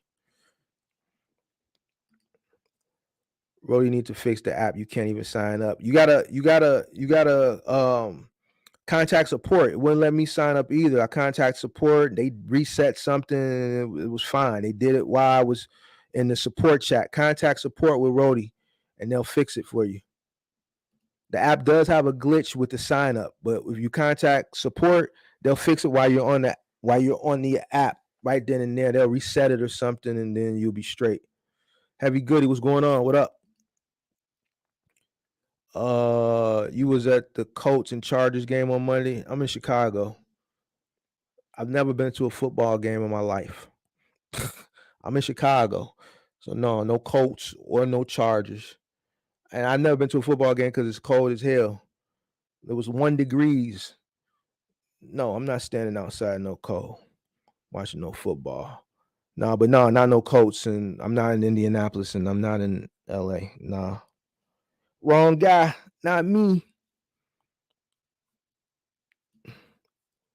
You're right, bro. Every market is different. Every market is different. Metro Atlanta isn't looking like that for Rhodey. When you say looking like that, it ain't looking like that as far as what he was saying, not looking good, or you saying is looking good in your market. Atlanta is looking good. Now, I got someone, a person that sent me a testimonial on my DM on Instagram, and he sent me screenshots. He said he making a killing off Rhodey in Atlanta. Dear brother, best way to get loads from my ProMaster Ram 3500 extended roof. Man, try the load board. If the load board ain't working for you, check out Echo Express. Check out Echo Express. Echo Express. Echo Express. Hit that like button, guys. Hit that like button. I'm in Ohio and Rhodey don't pay no money. What is the best app to use for my stay with the cargo van? Try Curie. If you don't like Rhodey, next thing I would try would be Curie, Curri. After Curie, try uh GoShare. So try Curie, GoShare, and then hey, if all else fails, you got good on Amazon Flex. So, but try GoShare, try Curie. Well, okay, but I also have been on the Facebook Marketplace looking for a cargo van. Cargo van is going to get you a cheaper cost of entry. So, cargo van, and I'm not promoting people to go cargo over box truck. You could do what you want to do, is to each his own. But what I am telling people is to make sure they do their due diligence. You know what I'm saying? Like, it sucks that there's people out there that'll sell you all the favorable things as far as entering into this space because it benefits their well-being as far as their pockets. You know what I'm saying? But even in this market right now, like, to tell someone they're gonna make a lot of money and to do this and do that, the market right now is not good. It's not good. So, and then there's a learning curve. There's a learning curve that everyone must go through. So going through the learning curve in this current market, um, you know, I had to pay 3,000 down payment for my rental from Enterprise. See, there you go. There you go. And see, all this is new. all these down payments and all this stuff. This is new. This is not this. This is all new, and all this is due to a lot of the bad characters that entered the space within the past 2 years. They really made things difficult for people who have good intentions. You know, people who have good intentions. That pandemic, looking back on it now, entering into 2023, man, that pandemic did more harm than it did. And I'm not talking about the illness, the actual virus. I'm talking about it did more harm looking at it now than it did good. Even with the people with the money, a lot of people that got the money, a lot of people did right by, a lot of people didn't, most didn't. So a lot of people that thought they did right by it, let's talk about like people getting into the box truck space, they didn't do their due diligence because they got taken advantage of by a lot of the opportunists who saw people getting money, sold them a dream, and they went and gave them $20,000 and $30,000 or $10,000 or whatever, so they can sell them a BS course or whatever. It did more harm than it did good. It also it made people how do I say this? I want to be politically correct. A lot of people that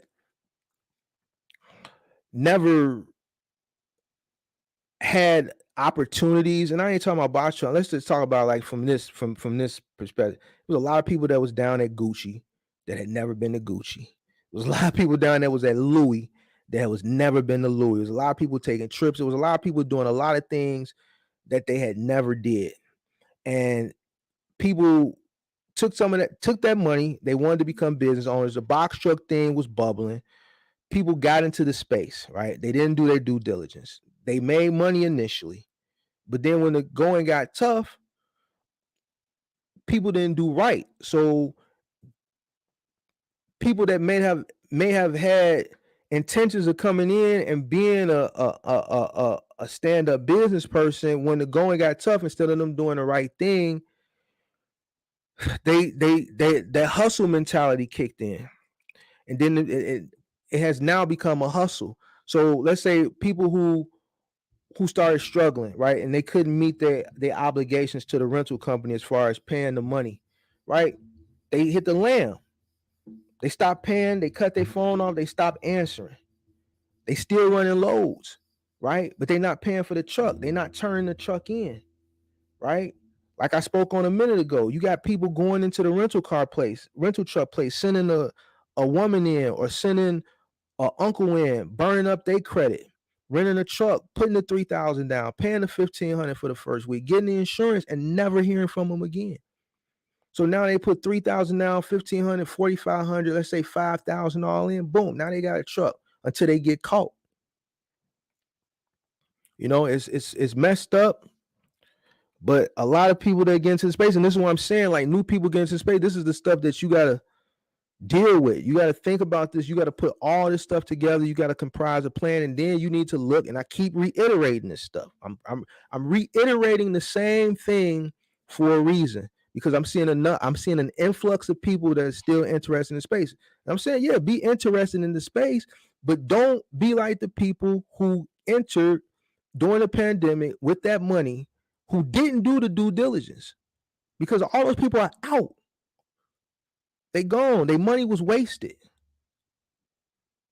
All right. Now the economy is in a different space. At least when they got into the space at that time, volume was up. So they entered in making money off rip. Boom. But they didn't do the due diligence to understand that inflation was going to follow up behind that. Right. And it was going to ultimately put them out of business because they entered in at an inflated cost. They were entering in at rates, buying trucks that were 3 times worth what they were really worth, paying too much for rental trucks, right? So to the people who have interest in getting into the space now, the damage of the pandemic, right, is what you're dealing with as far as costs, right, and as far as the stipulations that you gotta meet with dealing with these rental truck companies. This is what the pandemic and the characters that entered in the space, and not all of them were characters, but this is the damage they cause. Now, on the flip coin of that, the rates are way different than they were then. Rates were like, we'll never see rates probably like that ever again. Probably not, you know. So it's the complete opposite now. Rates were very, very, very, very, very, very, very, very, very, and I could say very 30 more times high. Rates now are extremely low, and they're going to get lower. So, you know, these are things that you have to keep in mind. And I'm not saying don't do it, but once again, do your due diligence. Don't be like, you know, don't be like a pandemic box trucker, you know, who entered. Don't be like them. You know, be smart. Make sure you do your due diligence. If you have to exercise some patience, exercise some patience. If you got to exercise some discipline, exercise some discipline. You know what I'm saying? I'm not here to sell you nothing. I'm not selling a $10,000 mentorship. I don't have a $20,000, a $5,000. I don't have none of that stuff. So I'm going to keep it funky with you. I do my coaching, which I don't even do that. You know why? Because people don't have no money. That's why I can sit here and tell y'all for free. You know what I'm saying? I can sit here and tell you for free because it don't make me no difference. You see what I'm saying? I'm not checking a bag off of that, you know. And a lot of those guys that did that, you know, they done came and went. They done made a lot of them guys rich. You know what I'm saying? I'm being honest with you because I don't want to see nobody fail. You know what I'm saying? Person enter now. Let's say like the person earlier say he got 10,000. That 10,000 ain't gonna cut it no more. But let's say he could come up with that 10,000. He can find a way to finagle his way in with that 10. Man, that 10 now, man, man, depending on what you do, man, it might cost you $3,000-$4,000 that first week to run.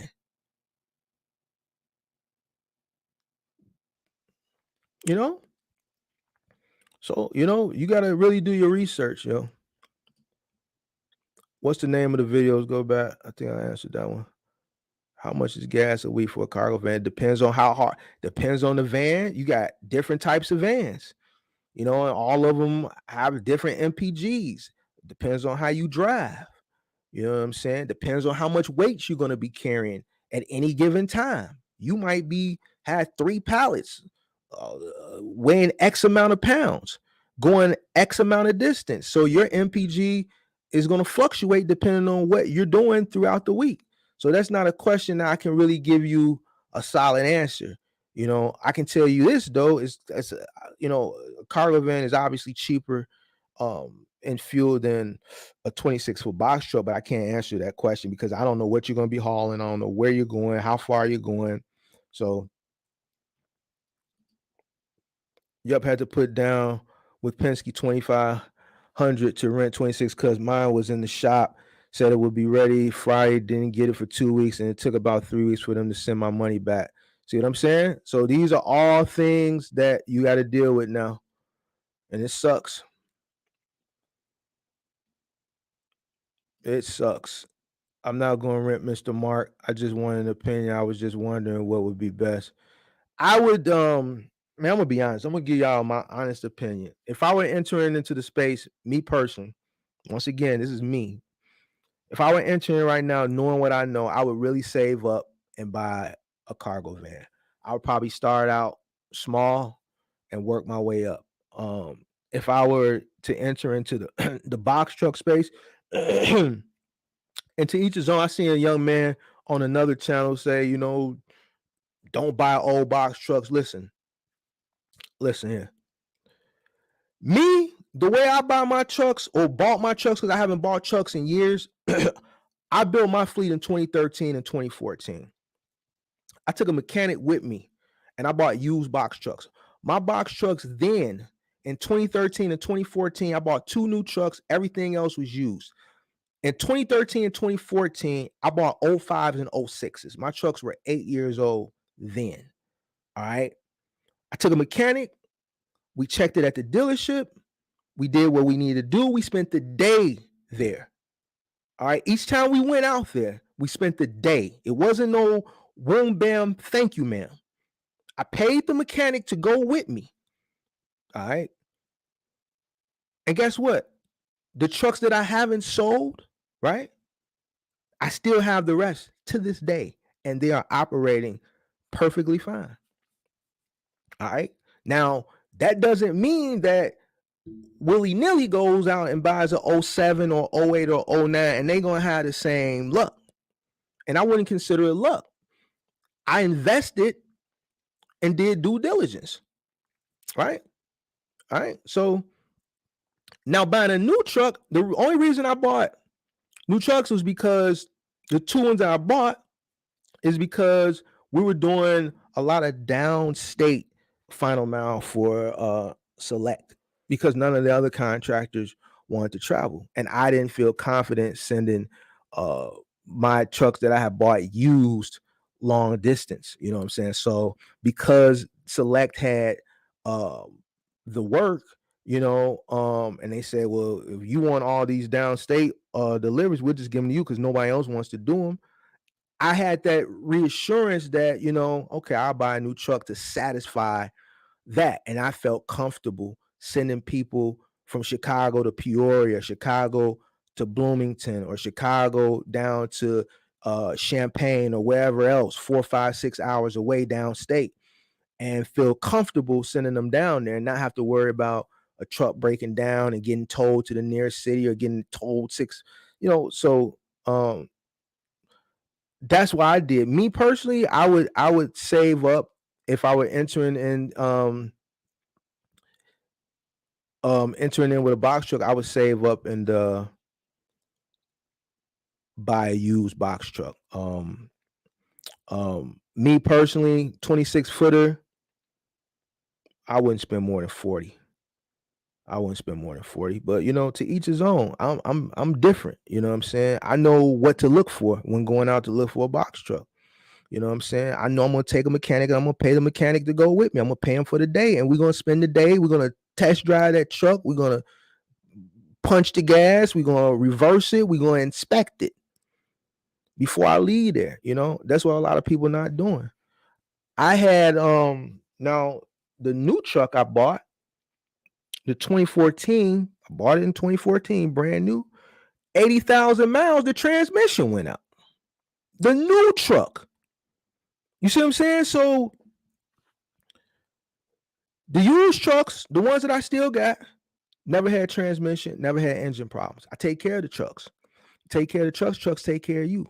All right. But the brand new truck took care of that truck. Transmission went out 80,000 miles. So I say, save up your money. Renting in today's times, I don't know. You know what I'm saying? I wouldn't do it, not at these rates. The rates that they were offering in my tenure, you know what I'm saying, prior to the pandemic, shoot, $450 a day.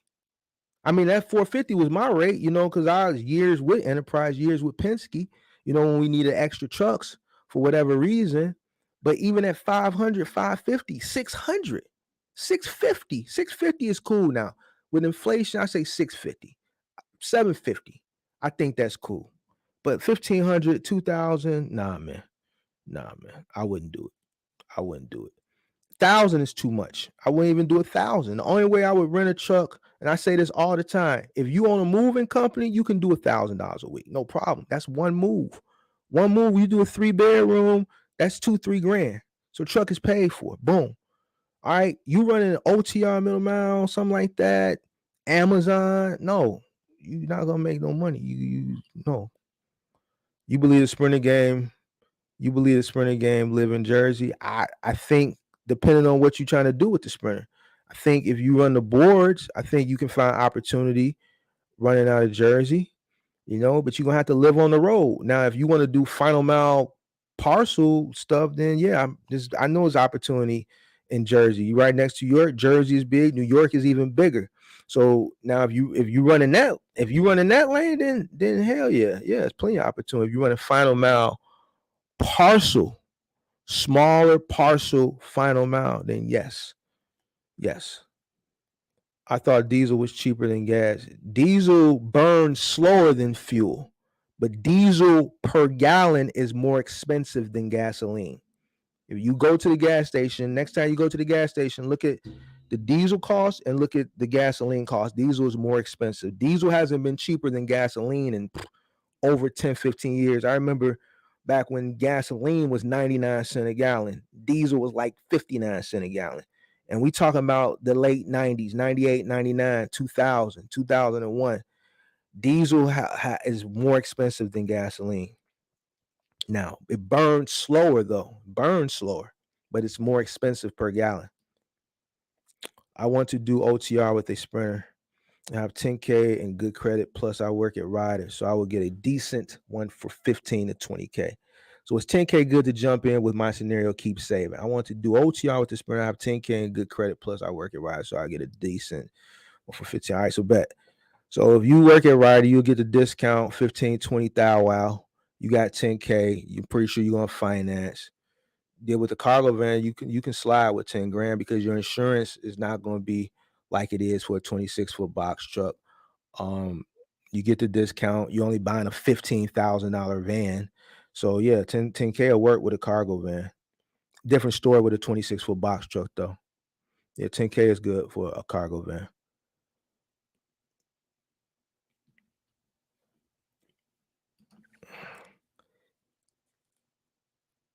So I have little experience. I did it for a year. You know, I used to work Amazon Flex and Uber Eats, so I have a little experience.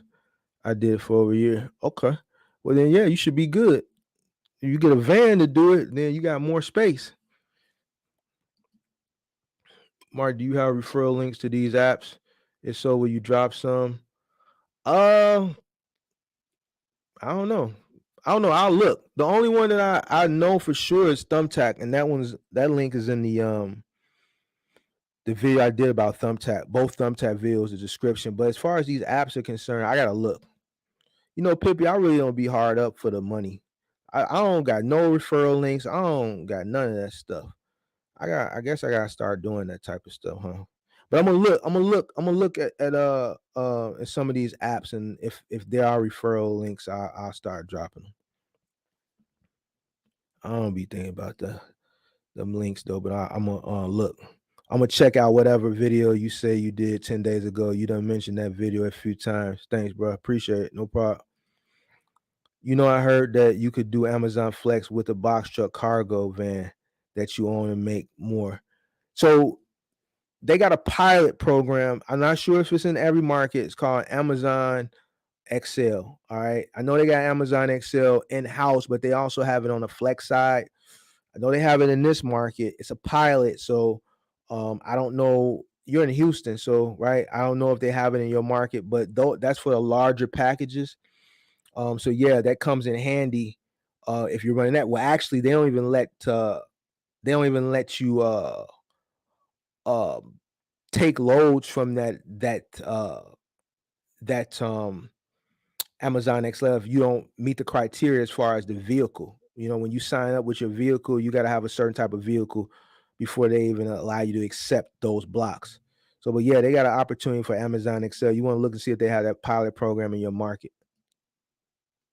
Is Jersey a good market for Sprinter van? Yep, Jersey is a good market. It's a big market for final mile parcel Sprinter van. If you're looking to do OTR, then you're doing OTR. Where you find loads that are paying, and that's where you got to go. But if you're asking for a final mile parcel perspective, then yes, yes, yes, yes, yes. I don't even have to look it up. You're right next to New York. New York is number one. There's 9 million people there living on top of each other. People are buying, ordering. I know it is. Now, as far as the competition, that's what I suggest you should look up because the cost of living there is very high. So the people are humping there. So is the volume and the opportunity there? 100% sure. What the competition looks like is what you need to check out.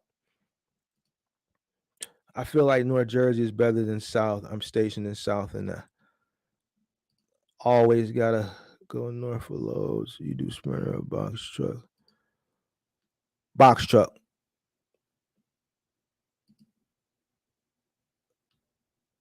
If you was talking to me, Spider Man, what's up? Finally got to catch you live, Madman Serpents. What's going on, man? Glad you called me. Thank you for checking in. Is your roadie client using cargo or box? Which roadie client are you talking about? I got a few roadie clients. Oh, the one in Atlanta, I think he's using this car. He's using his car. Not using either. As far as box truck roadie, and I'm in Chicago. I haven't to this day I haven't seen anything that would suffice a box truck. I've seen cargo van stuff. You know what? No, no, nothing for a box truck. I seen something that could suffice a trailer. Um, that tractor contract they got, I think it's Tractor Supply, whatever the name of that company is. They sell like a lot of zero turn lawnmowers. You need like a trailer for that, like a open trailer that you would put on the back of a pickup truck. But most of the roadie stuff in this market is you can do it in your car. You may get some cargo van work every now and again, but most of it's car in this market. I haven't seen any box truck yet, but you know what I'm saying? Not saying that they won't in the future, but right now I don't think they have the network of accounts that would suffice, box truck volume. I use a box truck at the moment, but I want to get a cargo van. But even looking for jobs on Indeed and stuff, everything is up north. Are y'all talking about that Jersey? All right, let's see what else we got here. How would you suggest running another driver OT under my authority while I'm running my local route? Driver has years of experience, CDLs. You talking about a box truck or a van? If he has years of experience, then shoot. And he willing to stay on the road, the longer he willing to stay on the road, I would let him stay out there. That's how you gonna make your money. If you're talking about in a box truck, um, same thing in a cargo van. I would push him to the limit. That's how you gonna make your money. Um, yeah, so push him, let him stay out as long as he's willing to stay out. I'm definitely getting into the business. I believe the rates could be high depending on who the broker or company is, maybe. Hey man, listen here.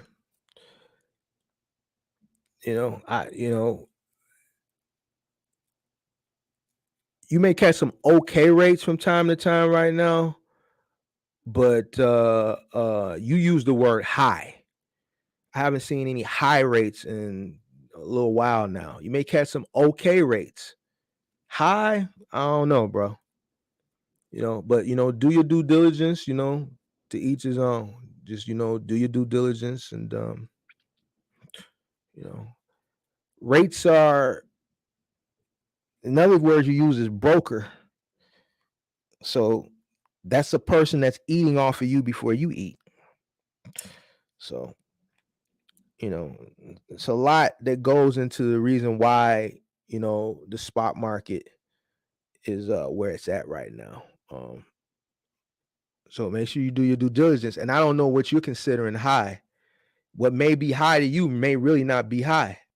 I don't know what your level of well, you say you're getting into the business. So, a lot of people when they look at these rates when they go on the board, they look at that number, $2,000 or whatever. And I'm not saying this is you, I'm just speaking in general. They don't know how to um they don't know how to see how much it's going to cost them to run that load for that $2,000. You know what I'm saying? They just look at that big number, and that's what gets people. That's what gets a lot of the new guys all the time. I had a guy. He's not on here because he would have said something. He was one of my subscribers. He's new, and Thanksgiving, he took a load to Montana from North Carolina for Thanksgiving. Wasn't at home with his family. New broker. And let me tell you something about brokers. They know when you're new, they smell the new on you, and they finesse new drivers. So basically, they told him, okay, boom, we got this load for you going from North Carolina to Montana. And then when you get to Montana, you drop that, we got a load for you coming back. Now you tell me this. Now, if he would have told me this prior to him doing that, I'd have been like, no, I don't sound right. You got a load from Montana coming back? Nah, ain't nothing in Montana. It's nothing coming out of Montana. So guess what? He took the load, drove up there from North Carolina. Now do your Google Maps and see how they're just from the center point of North Carolina all the way to Montana. So do your Google, see how long that took. He got there, dropped the load off, and guess what? When he got there, guess what? There was no load coming back. There was never a load coming back. They looked at him like, dude, what the hell are you talking about? You know why he finessed them? Because nobody else would take that load. Because people that know better, they do better. They don't go to Montana. He told the new guy what he needed to tell him to get him to take that load so he can get paid as the broker. And he took it. And there was never a load coming back. So that $7,000-8,000 round trip he thought turned into $4,000 plus the expenses it cost him to get back. He took a loss. So it sounded good initially, but it really wasn't good. It was a rookie mistake. You know what I'm saying? It was a rookie mistake. So, high rates, I haven't seen high rates in a very long time. I've seen some okay rates from time to time. And that's when I look, you know what I'm saying? But, you're coming in, there's going to be a learning curve that you're going to have to meet. And you have to expect loss. So, but, real ninja you are. 10-4. Appreciate you. Hey, respect, brother. Your time, energy, and effort is absolutely respected. Man, appreciate you, man. Spider-Man, thank you. Appreciate it. Can you talk about business credit? Yeah, I can. Something that you have to build. I know I see a lot of content out there saying, oh, you start your business, you get your LLC, and you can just go buy stuff under your business name. No, it doesn't work like that. That's fairy tale land. Doesn't work like that. When you start a business and you start establishing your business credit, you have to build it. All right. A lot of things that you're going to get initially when you first start your business, you're going to have to guarantee it. You're going to have to personally guarantee it. You're going to have to be the personal guarantor. Mark, what is a personal guarantor? You're co-signing for your business. You, John Doe, is co-signing for ABC Trucking. You go out, let's say you win the lottery, you win little lotto or whatever, you win 250,000. After taxes, you take 200. Hey, Mark, I'm getting into the box truck. I got 200,000 from the lottery. I know, it's rough right now, but this is free money. I want it. So I'm gonna buy me a new box truck. I know you're saying I shouldn't do that, but who cares? I won the money. So, okay, I'm gonna buy me a new box truck. Okay, cool. Right? You still don't have no business credit, but let's say you don't want to buy it outright. You want to finance it, right? You got decent credit. You go in, you put whatever down. I recommend you don't put nothing down, right? The business doesn't have a history, right? You got to personally guarantee it. You got to co-sign for the business. No one really gives anyone anything for a business no more. You got to prove to them that you're worthy of it. So the whole thing about business credit is basically just building it. All right. Start out buying things early on, paying them on time, building it. So then the next time you go around, let's say you buy a truck. Let's say this example, this guy goes and buys a truck. He takes it out on a 5-year, right? Boom. He takes it out on a 5-year. He guaranteed it, which means he co-signed for the business initially. He pays that truck off. He goes back to that same truck dealer. The next go around, they'll probably let him buy another truck, right? Strictly straight under the business. He won't have to guarantee it. That's how it goes with business credit. Just build it, pay your bills on time. I know there's other things people say, well, you get this Uline account and buy everything on Uline because they report to DMB and it helps build your credit. Yeah, that's true, but what they don't tell you is that everything on Uline is a ripoff. You buy shrink wrap, it's 3 times what you can buy elsewhere for. Any material you buy on Uline is 3-4 times what you can buy somewhere else. So now you're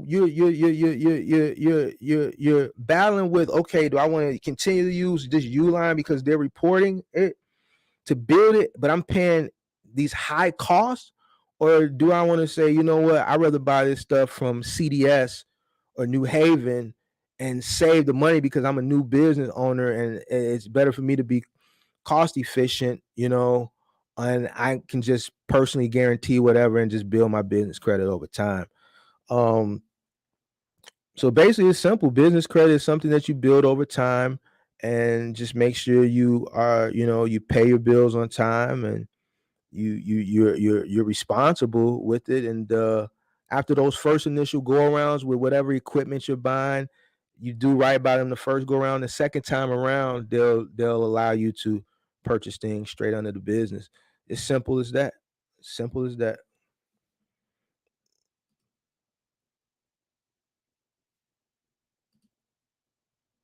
Most of the YouTubers that advise to buy new trucks are the ones with 1 year experience and copy paste course. You said it, I didn't. So I saw a guy say that, like, and I tell people, you might want to buy a pre-driven truck, and I saw somebody like kind of like say otherwise, but man, I'm gonna be honest with you. I'm gonna be honest with you. I'm 42 years old. I've been doing this since I was 29. All right. I got experience. I wouldn't go out and buy a new truck. I wouldn't go out and buy a new truck. All right. I'm not saying buy like an old jalopy, but I definitely would buy something pre-driven to keep my costs down. These trucks they'll last as long as you take care of them. That initial scare when you go buying a truck, where you're buying it from a personal owner or you're going to a truck dealer, yeah, there's going to be that first time you go, there's going to be some nervousness there because you're buying a used piece of equipment that you knew someone or one person or two people, however many people came before you that had this truck, they used it for the same thing you're going to use it for. They worked it. You don't know how hard they were on it. You don't know, how they took care of it. So yeah, there's going to be some nervousness there. I'm not going to sit up here. I'm probably, I don't want to say I'm one of the realists. That's the cliche. I am a realist. I'm going to tell you real things from my experiences. I was nervous the first truck I bought. As I bought more trucks, it became easier. With me having a mechanic there with me, it took a lot of pressure off me. But the first initial truck I bought, yes, I was nervous. But if I would have just started out buying brand new trucks, I wouldn't have been able to scale at that time as quickly as I did. It was easy for me to pay trucks off. I was going there buying them cash. Yes, it was a different time frame. Trucks were a lot cheaper then. All right. But you know what I'm saying? Even, putting it in today's perspective, you're going to, I think, come out better buying a used truck. You don't have that assurance of, buying a new truck as far as like the maintenance of it. But like I said, if you do your due diligence, you take a mechanic with you, you get the truck, you take care of the truck gonna take care of you. And you're gonna save a lot of money. You're not gonna have that high of an overhead if you go out and buy you a 2023 Hino or a 2023 Freightliner, because these trucks is 125 now. These trucks is 125. All right, so now you paying $2,500 a month or more. All right. Plus you paying insurance at high inflated insurance costs that they are now on a 2023. So that's another $2,500 a month. So now you at $5 easy. And I have people that I coach that went out and bought new trucks, and this is what they're paying: $5,000-$6,000 a month. I got somebody with a brand new truck paying $2,900 a month for insurance. All right. So go out and buy a used truck. Just do your due diligence. Yeah, you're right. These guys, like a lot of these guys, they've been into the box truck industry the same time that the people that they telling how to get into the industry been in. They got in at the same time. So you're right. You 100% right. You 100% right. And that's why a lot of people got into trouble. Listening to people who've only been doing it as long as they've been doing it. You're going to listen to somebody who's showing you their journey. April 2021, just bought my first box truck. And then they selling a course. They selling a mentorship for $5,000, $10,000, $20,000. And people buying it. And then when they get duped, oh man, I found your channel. You seem real. Man, I went to spend, I had to hear they say that story. The first question I asked, well, man, they show their whole journey. What made you spend that type of money. The person only been in it just as long as you in it, 3 months. Yeah, I know, right? What type of sense does that make? You know what I'm saying? So you're 100% right, man. You know, these people telling people to go buy new trucks and all that. I don't know, man. How much should I pay for a cargo van used? It depends on the cargo van. Depends. It depends. If you want to get a Transit Connect, I wouldn't pay no more than 10 grand used. If you want a 150, let's say a Transit 150, you probably gonna catch one now. I wouldn't pay no more than 20, 18, 17. 250 on the used side, between 20 and 30. 350, you're looking at about 40, and those are inflated rates. I looked at a Transit T350 brand new about 7 years ago at the dealership, $33,000 on the lot, brand new. Now they use with 150,000 miles the same year for 40 to 50,000. It's a different ball game. Everything is inflated. So depends on the type of van. Depends on the it's a 150, 1500, 250, 2500, 350, 3500. And what the make and model is. Me personally, I would look at Sprinter or Transit. I would probably lean more towards Transit because you're gonna save some money. If you really want a Sprinter, you can afford it, go ahead and get a Sprinter. But I would probably go Transit. It's gonna be a little bit cheaper, same specs pretty much. And it'll be easier, a little bit cheaper on the maintenance because you're dealing with Ford versus Mercedes. So I bought my used Hino 16K and it's been doing great. See, that's what I'm saying. That's what I'm saying. Like, man, ain't nothing wrong with buying a used truck if you know how to buy used vehicles. Nothing wrong with it. Nothing wrong with it. My first rental was $475. See. Enterprise says $3,300 a month, 22 cents a mile. Well, $3,300 a month, I wouldn't do it. 22 cents a mile, I think that's fair nowadays. I don't know, 3,300 a month. I don't know. Me personally, I don't know. I wouldn't do it. I'm an OG though. I'm stuck in OG prices. These prices I wouldn't do. I if I were entering into the space now, knowing what I know, I can't say I wouldn't if I entered in as a novice, like people who haven't never entered. If I entered in knowing what I know in today's times, I would probably enter buying. I just don't think the rental rate. There was a time where the rental was a good tool that you can use to elevate you to get you to the next level. It was that stepping stone before you bought your own truck, and the price point, it was, it wasn't gouged. It was a fair rate. Like, it was fair to the point where the rental truck company could make money, and it was fair to the customer, which is you, the renter. You know, that you can be profitable. Um, and you can use it as a stepping stone. It's hard to use it as a stepping stone because even now, if you're renting at these costs, you're struggling to break even. If you're even breaking even, a lot of people are operating at a loss. So I don't know. I think entering into the space now, I think the best way to enter in is probably purchasing. You're the third person asked me tonight about a 16-foot box truck. Same answer. 16-footer in today's times, middle child, stuck in the middle, doesn't get any attention. 16-foot in the 2010s, make a lot of money. Now, middle child, no attention. The oldest is playing college basketball. The youngest is the baby. Baby get all the attention.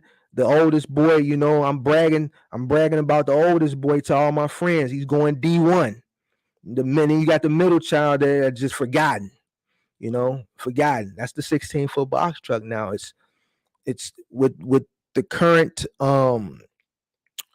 with the way e-commerce is now, there's just a lot of volume for final mile parcel, which accommodates a cargo van, which you can do in a 16-foot box truck, but the 16-foot box truck is overkill. So the 16-foot box truck is just too much truck for where the volume is in the e-commerce parcel final mile, and then it's not enough truck for everything else, like your Amazon, your middle mile OTR running partials, and your final mile big and bulky, your appliances and your furniture. So it's either too much or not enough truck. Same thing I told the two people who preceded you in this live that asked that question. Select Express is probably going to be your best bet for a 16-foot box truck, but you know they're not the best when it comes to pay. But they have all the opportunities for 16-foot box trucks. Dick's Sporting Goods, West Elm, the Container Store, Bye Bye Baby, and the list goes on. They have plenty of accounts that you can run with a 16-foot box truck, and you can make money if you're mechanically inclined. But you got to know which accounts to work with them and which ones to stay away from if they try to put them on you to maximize your earning there. So there is opportunity for 16-foot box truck, but not as much as it used to be. The cargo van space is kind of, with the small final mile parcel, is kind of like, if I had to choose, I would probably go that route, me personally. Hit the like button, guys. Hit the like button. How long on average is a work day in a cargo van, box truck? Well, box truck, depending on what you're doing, if you're running OTR, you can only drive 11 hours. If you're running final mile local, depends. Your loadout could be 5:30, 6 o'clock, depending on how long it takes you to load out, depending on where the logistics company is to where your route is, depending on how many stops, depending on if you get hung up on any stops that day. Man, a final mile route can be, you can start at 5:30 and you might not get done at 8:30, 9 o'clock at night. Depends. Every day is different. Obviously, if you're running OTR with a box truck, you on a 14 and 11, most you can drive is 11 hours. Now, as far as a cargo van is concerned, let's say you're running Office Depot or Staples. I like using those examples. Same thing, load out 5:30, 6 o'clock. You do your route. You should be done with your route, depending on your market, how many stops you get, how many pieces you get, rather. Let's say you're done by 2 o'clock, 3 o'clock. Now, that's done. Your dedicated Monday through Friday account is done, but it's only 2 o'clock, 3 o'clock. Where you can win at nowadays that wasn't around in the 2010s. In my heyday, you got a plethora of gig apps that you can now supplement. Your day is done. Boom, you made your $300 with Staples or Office Depot. It's 3 o'clock. Now you can go do Amazon Flex. You can do Roadie. You can do Spark. You can do Carry. You can do GoShare. There's 7, 8 apps that you can look on. You can turn on and see where there's opportunity to make money. You know what I'm saying? So your day doesn't have to stop because your Staples route or your Office Depot route is done. If you want to work to 8 o'clock, you can work. Amazon will let you pick up loads to 10 o'clock, 11. So you can work as long as you want to work. You know what I'm saying? With the cargo van. So it's up to you in that aspect. What else do I need to do besides buy a box truck and get insurance to get started? You got to do your BOC3. You got to, I'm drawing a blank right now. I would get a broker. First of all, as far as your insurance, I would get a broker. All right, don't go Progressive. Get you a broker. Let your broker shop your company on the market. Go to the FMCSA website. Get your DOT. If you go in that cargo van live I did the other day, I show you how to do it. Walk you through it. Get your DOT, get your MC, all right, your BOC3. Am I forgetting something? I'm drawing a blank. Yeah, I think that's it. If I missed something, Pippi or somebody help me out. I'm drawing a blank. But then that's it. Then you're gonna start shopping, looking for accounts, depending on what you want to do. You want to do final mile. You may have to add some different things to your insurance. You may have to get an umbrella. You may have to add some other stipulations on your insurance.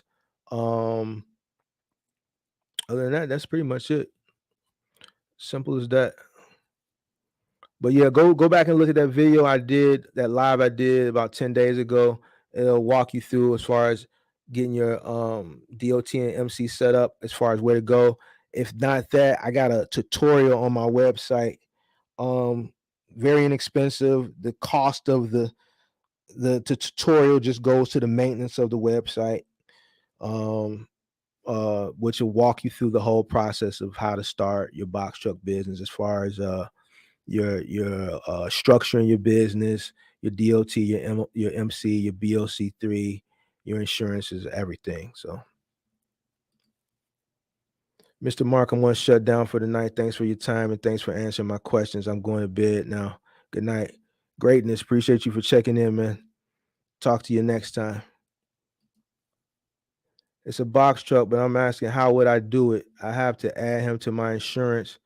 But if he rents his trucks, would I add his rentals to my insurance? How would that work? Hopefully that makes sense. All right. So if he's driving your box truck, then you got to add him to your insurance as a driver. All right. Now if he rents his own truck, then he's responsible for his insurance. You're just having him run under your authority.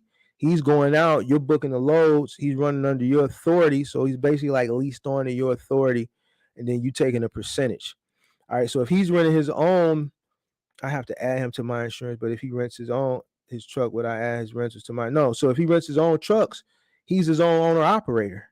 You're just booking the loads for him, taking your percentage. He rents the truck, he gets his own insurance, right? Boom. You let him run under your authority, right? And then just get your fee for him running, operating under your authority. And if you book the loads, you get your fee for that. So yeah, so that's how you would do that. And then if he drives your truck, then you just add him to your insurance as a driver, and then you just pay him as an employee. But if he's gonna rent his own truck, then why would you wouldn't assume the cost of the insurance because he's renting the truck. He's liable for the truck because he's renting the truck. So let him get the insurance, and then now you've indemnified yourself from that liability altogether, right? Boom, and you just making your money for connecting the dots. Make it simple for yourself. New guy saying high rates and brokers never mention costs. That's what I'm saying. High rates, brokers, those just listen to those two words, high rates and brokers. Those two words don't even go together. Brokers and high rates. The only time I saw a high rate load on the board, it was going 200 something miles, paying 4K, but it has mass certification was in. See, there you go. That's why I say high rates. That word, you can say okay, but high, nah. Appreciate you. Appreciate you. How can you look for dedicated routes, for example, post offices? Dedicated routes, Final Mile, you got dedicated routes when you sign up because those are dedicated routes. Um, Sign up with a 3PL logistics company that has dedicated runs. Final Mile. Now, as far as middle mile, not that simple. And to be honest with you, um, middle mile is pretty much spark market stuff, especially in a 26-foot box truck. If you want to do dedicated, you got to go final mile. You got to go final mile. Now, if you don't want to do big and bulky final mile, something called curbside final mile that you can do. You can sign up with TQL has HD Supply.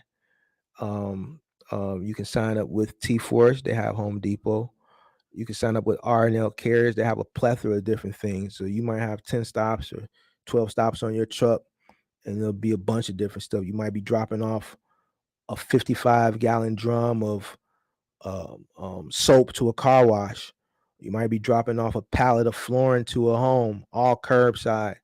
all curbside, dot to dock. So if you're looking for something dedicated, I would try curbside final mile, and I would get with a logistics company that has third uh, final mile curbside opportunities dedicated Monday through Friday.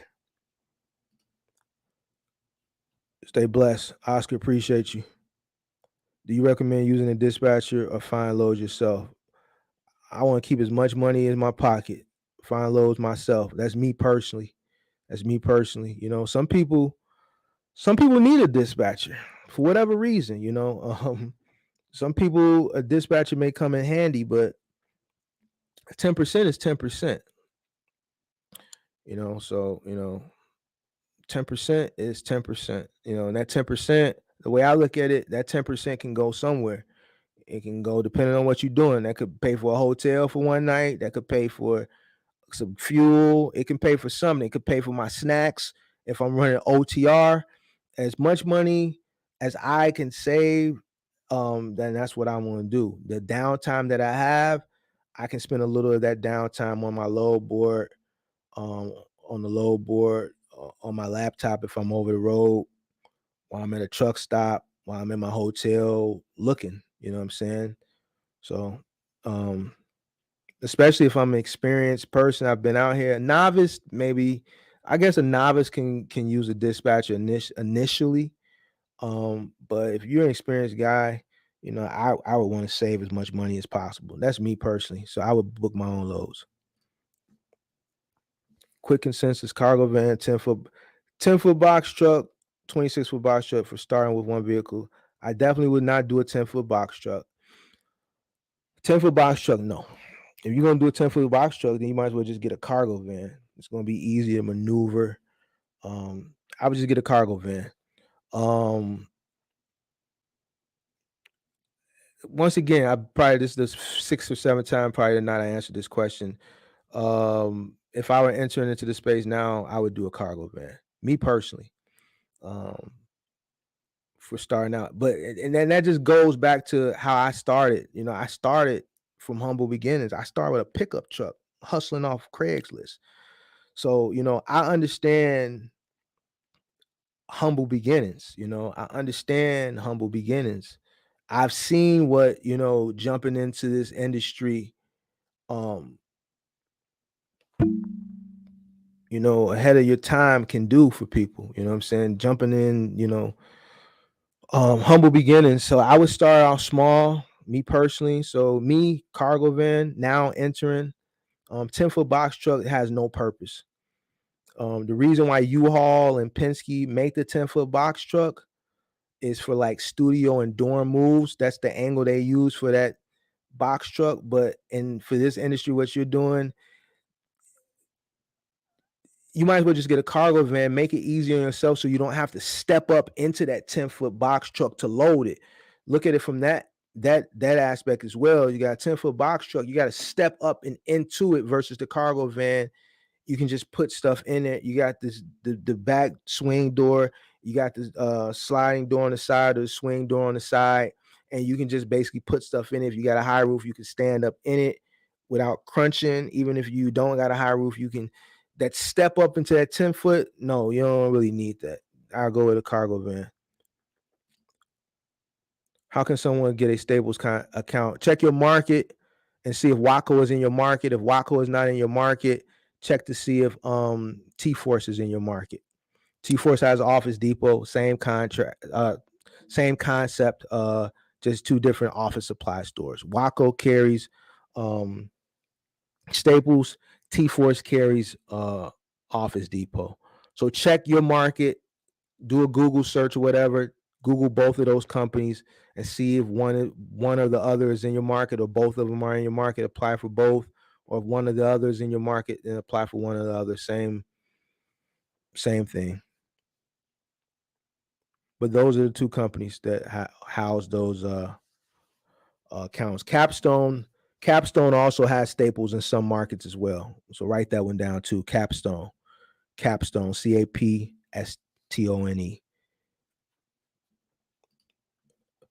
USPS was directly signing drivers. Not sure if they still are. Yeah, I haven't.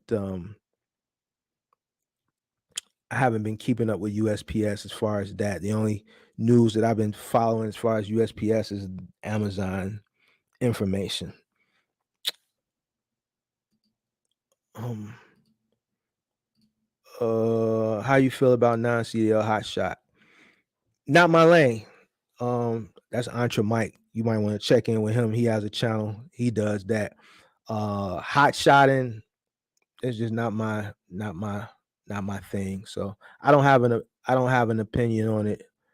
Um, either way, flatbedding is just not my thing. Even if let's say if I went out and got a CDL, I wouldn't even do flatbed. I probably do reefer loads. So I really don't have an opinion on hot shot. It's just not my thing, not my type of money, not my thing. But Entre Mike, that's his lane. So you should check his channel out. As far as that. But yeah, I don't really have an opinion on hot shotting. Is cargo van good to start out with if you're just getting in the game? Yeah, I think it's grassroots. You're gonna learn at a cheaper cost of entry. And then from there, if you still want to scale, or if you have desires to scale um, to a 26-foot box truck, then uh, sky's the limit. But you entered in at a cheaper cost of entry, and you got to learn um, different aspects of logistics as far as delivering from the cargo van side, and you can kind of apply a lot of that knowledge to the 26-foot box truck. So when you get in with the 26-foot box truck, if you decide to get into that at a later time, you won't be entering green and as a full-fledged novice. You'll have some industry experience. Starting out with a cargo, and what is your take on hiring a driver to drive it? I wouldn't. The other flip coin to that is your margins are going to be small. Margins are small in this industry, in any lane, trucking, semi trucking, box trucking, cargo van. Margins are small. All right, so cargo van, obviously the smaller the vehicle, the smaller the margins are get even smaller. There's plenty of opportunity to make money at scale with a cargo van with having drivers, but that's at scale. If you're looking to purchase a cargo van for a second or a supplement income, whatever, it's another line, another stream of income, and you're just running that one cargo van, you put a driver in it, I think the driver that you're going to be paying is what your profit is. So, like, say if you were driving that van with all your other costs that you would have to pay, whether you're driving the van or you got a driver, after all that cost, pretty much what's left, you got to pay yourself. That's what you would make. If you add that driver, that's going to cut a lot of your margin, your profit margin. And that's depending on what you do. Like if you take something like we were talking about Staples Office Depot, on average, depending on the piece count, you're making somewhere between, let's say, $200 to $300 a day. Now, what are you going to pay a guy to go load up that van at 5 something in the morning? He's working at 2, 3 in the afternoon, delivering all that stuff. All right. Ain't nobody coming to work for less than 100. Ain't nobody even coming to work for 100. So let's say you got a $300 route for Office Depot and Staples. Boom. You're averaging about whatever your cost is, whether you're renting or financing the van, whatever your daily cost is for your fixed cost for your insurance, whatever your variable cost is to operate that van, depending on the route as far as your fuel. And then you got to pay this guy. All right. So let's say 300. Let's take away all the fixed and variable costs. Let's just focus on the pay. 300 on a van route, right? What do you pay a guy? All right. I don't think nobody's coming to work nowadays for less than 150. So boom, 150 is gone. Because this guy got to get there 5:30 in the morning. He's got to load the van. He's got to run the route, deliver the stuff. So let's say 150. So that's 50% gone. Boom. It's out of there. Now, you got your fixed cost, right? Fixed cost is your van cost, whether you're renting or financing, your insurance, and whatever other fixed costs you got. You got your variable costs, your fuel, possible tolls, and whatever else you got. All right. An average a person who's running a van makes somewhere between $50 to $100 a day. Marcus Lightfoot, thank you for the super sticker. Thank you for the super stick. I appreciate it. Um, and that's 300. That's on the high end now. That's on the high end. So I would, if I was getting in with a cargo van, I would definitely drive the cargo van initially to learn the industry, and then by you doing it, you can kind of see what it costs you to run that van. And then I would uh maybe consider, if you still want to do it, putting a driver in there. But I would go out and do it first. Cargo van routes, you know, a lot of these places they pay per piece. So if you're running Staples or you're running Office Depot, you're not gonna get a guarantee. They don't get guarantees no more. And then if you do get a guarantee, you got to come in there with a fleet. You got to come in there with a fleet where you got that leverage to lean on somebody, and when they need you and they willing to pay because you got something they need. But just one person, no, you running off a piece count, and the piece count fluctuate, right? So you may not be able to pay someone and with that first initial van. So I would get in there, drive it myself, see what the cost is, and then that'll help you determine if you're able to put someone in that first initial van. Is the cargo van market good in Dallas Fort Worth? I Dallas is a big market, so depending on what you're doing with the cargo van, I know there's opportunity down there. I would research competition, but if you're looking to do final mile parcel, yes, I'm 100% sure there's opportunity down there because of the size of the city. Um, Competition, I haven't done that research as far as Dallas. Opportunity is there. Whether you're doing dedicated, like what we're talking about now, office supply stuff, whether you're doing dedicated medical supply, can't forget about medical supply. Cargo van, I wouldn't recommend pharmaceutical specimen medical deliveries because people can do that in a car.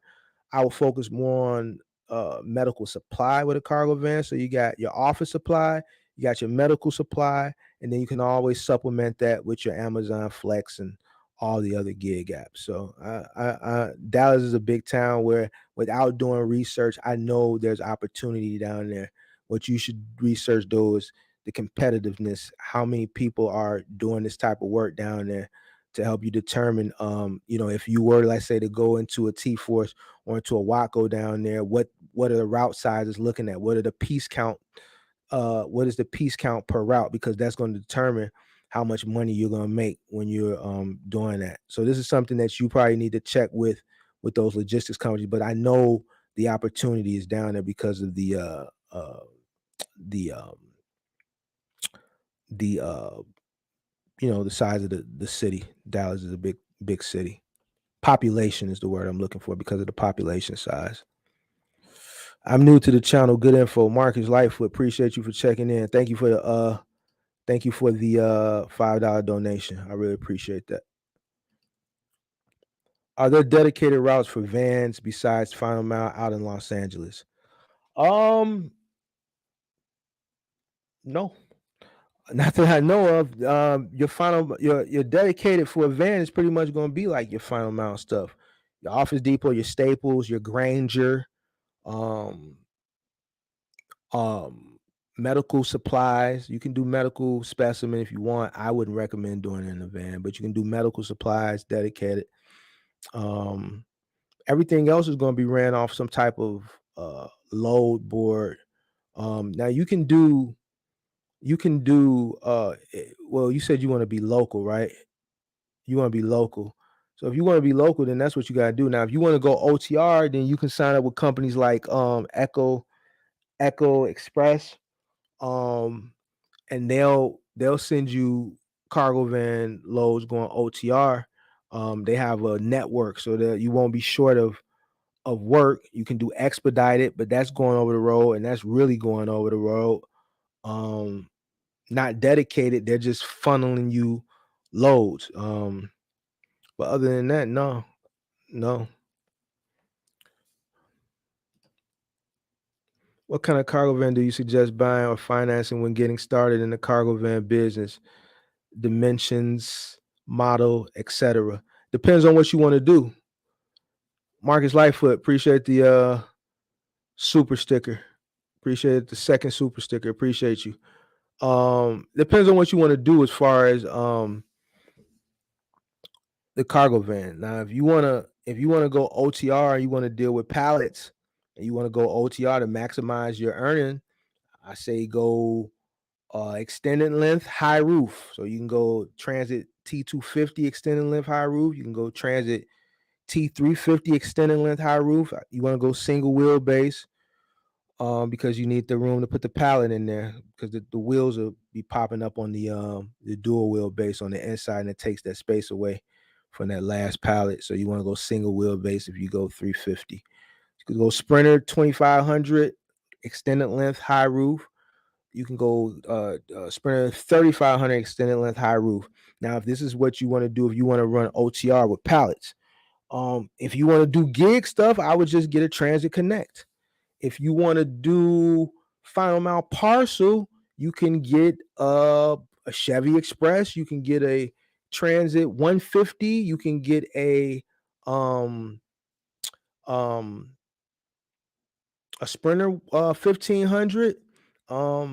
Sky's the limit if you want to do just like parcel stuff. So it all depends on what exactly you want to do. But make sure that if you do want to do that over the road thing, make sure you get extended length, high roof, because you're gonna need the height for loading those pallets, right?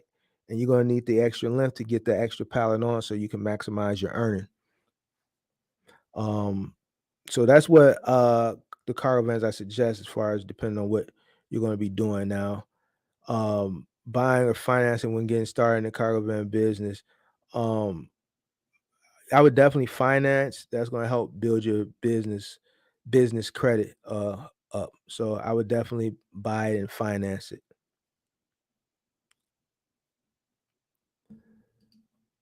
Marcus, thanks again for the other super sticker. Appreciate you, bro. Do you know if Ohio, Florida are good places for cargo vans? Um, I got a few people I coach in Ohio that are doing good in cargo vans. They're working though, they gotta bounce around, they gotta go where the opportunity is. Florida, Florida is a tricky market. I think down in Miami, maybe Orlando, I believe there's probably opportunity there for final mile on the parcel side because everybody's ordering stuff on a smaller scale. So that opportunity is going to be there if you're in a major city. But when you sign up with these logistics companies, you go in obviously from the initial, when you initially go in there from the beginning, you're at the bottom of the totem pole. So the good routes are going to the people who have tenure, who've been there. So you may have a struggle at the beginning, but I think there's opportunity down there for cargo van. You got Orlando as a tourist place, so it's people ordering stuff all the time to their hotel rooms. I'm sure from Amazon. When people go to Disney World, they don't go to Disney World for a day or two. I know when I went to Disney World, I was there for a week. So you got people ordering things on a smaller scale. They forgot their phone charger at home. They forgot this at home. They forgot that at home. So they're doing Amazon. They're doing whatever 24 same day delivery. So you got to look at all these things and we're making your decision. So yeah, I think Florida would probably be good for cargo van work on the final mile parcel side. Ohio, um, like I said, I got some people in Ohio that I coach, and they're doing okay. They just nothing dedicated. They're just bouncing around to make it work, but they're making it work. So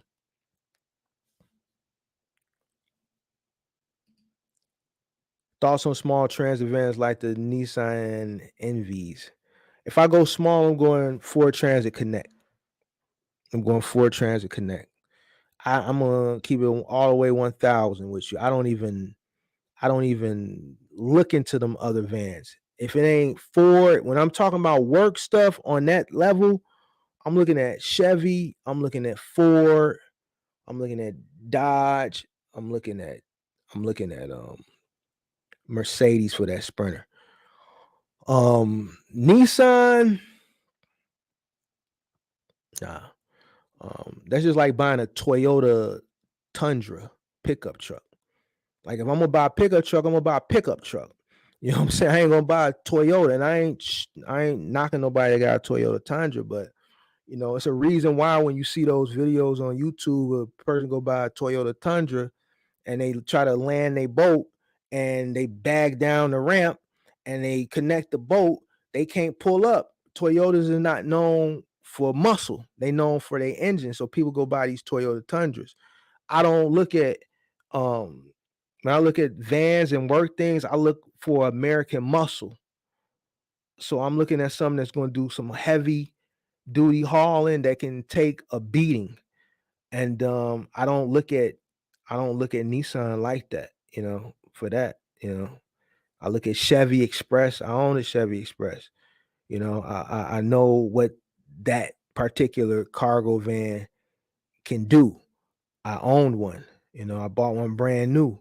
Um, I know what GMCs can do, 3500s. My 16 footers are all GMC 3500 box truck cutaway 16 footers. You see what I'm saying? So I know what that GMC 3500 4.8 V8 can do. A Nissan, I don't think it can do what American Muscle can do if you get in one of those tricky situations where you got to load that thing up one day. I don't know how. I don't think it's going to handle like a Dodge or a Ford or a Chevy. So me personally, I would stick with good old American strength when it comes to looking at something that's going to be there for me for work performance when I need it in this industry that we're in. What are the limits to that? Would it be the same as running your personal car? Um, when you're talking about the van, as far as limits, well, when you're running your personal car versus when you're running your work van, you're gonna work that work van. You're gonna push it. You hauling, a lot of heavy duty hauling, a lot of strain on your transmission, depending on what you're carrying. It's a work vehicle. So that's why when you ask me that about the Nissan, I don't even look at Nissan vans. I don't even know what their vans are called until you just said the Envies or whatever it's called. Because Nissan is just not something that when I think of strength and dependability and muscle, I just don't think of Nissan. I think of Nissan. When I think of Nissan, I think of cars like the Altima and the Maxima, something that's economic, affordable to get me from A to B. If I was looking to buy an economical car at an affordable rate that's going to get me and be there for me and give me that. When I'm thinking about putting a pallet of copy paper or something, that's not something I need. Something that when that pallet drop on that thing, that back end ain't gonna drop. That is going to still have that stance. It's going to still look strong. You know what I'm saying? I just don't. I just when I think of Nissan, I don't think of that. Personal car, yeah, you're gonna put more wear and tear on your work vehicle than your personal car. That's what it's there for. That's what it's there for. So you're gonna push it to the limit. It's times you're gonna push that thing to the limit. Um so yeah.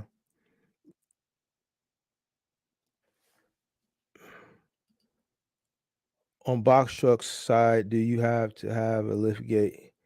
On box truck side, do you have to have a lift gate? Depends on what you're doing. Another depends on what you're doing question and answer. If you are, let's say, if you're doing, let's say Amazon, you're gonna need a lift gate because 9 times out of 10 you got to go to the post office, right? And if you're doing, um, let's say, you got a 16-foot truck and you're doing final mile delivery with it, home delivery. Let's say like some treadmills or something like that. No, you can use your ramp. You don't necessarily need a lift gate. Because you're not dealing with anything palletized. The whole purpose of a lift gate is when you're going to be doing something where you're going to be dealing with things that are going to be palletized.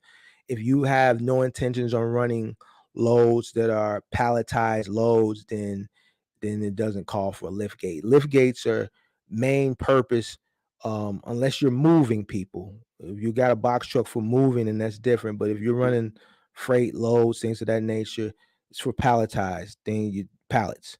All right. So if you're not doing anything where, like I said, you're gonna be dealing with pallets, then no, you can get a regular uh box truck with the ramp. Be perfectly fine. Thank you for the knowledge and keeping it real. Appreciate you, Jonathan. Appreciate you. No problem. All right. Well, this was a good pop-up session, man. If there's not any more questions, I'm going to do a live New Year's Eve. Well, not New Year's Eve. I'm sorry. I'm tweaking. New Year's Day, which is Sunday, I believe. I'm gonna do a live at 8 p.m. I'll let you guys know now. It's gonna be something fun. I'm gonna do box truck trivia. I'm gonna try to do that once a month. Hopefully, don't nobody bite my idea. You know what I'm saying? So I'm gonna do box truck trivia. I'm gonna give away some cash. So make sure you got a Cash App. If you don't got a Cash App, sign up for Cash App now. I'm gonna do box truck trivia on New Year's. We're gonna bring in the New Year's. So y'all be pretty much, y'all hangover should be gone by 8 o'clock Sunday night. I'll come on at 8. I'm gonna come up with some questions. I think that'll be good. It'll be fun. Bringing the new year, be fun, and then people can still learn too because I'll ask questions and you guys can compete to win some money. And then the people who don't know the answers, who are new coming in, who are learning, they can learn too. So kill two birds with one stone, and some lucky people can pick up some money. Now, I'm not Mr. Beast. I ain't giving away $1 million. You know what I'm saying?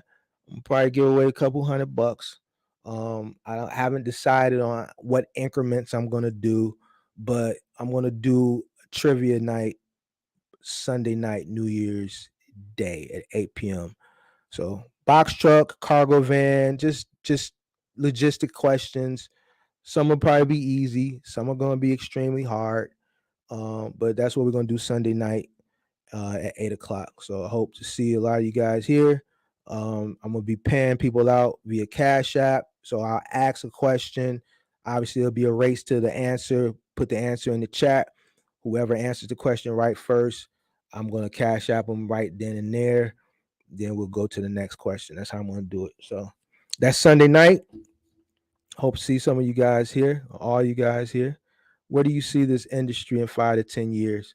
It's a good question. Um, Technology is definitely going to be a driving force. I think we're going to see electric box trucks. We're going to see drones. We're probably going to see some more robots. We're going to see semi-autonomous trucks. I think we're going to see. I'm gonna be honest with you. I think.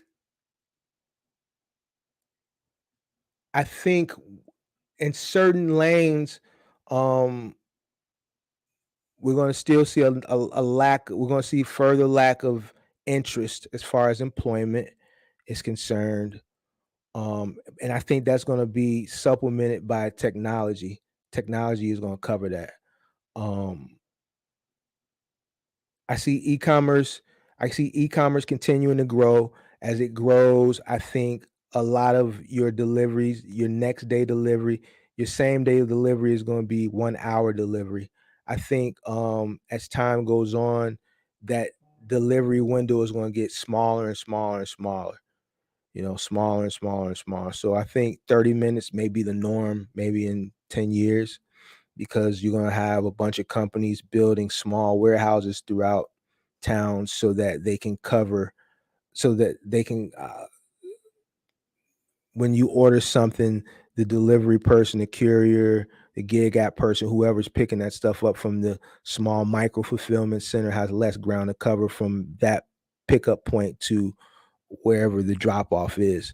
So I think delivery windows are going to be a lot smaller, and I think technology is going to really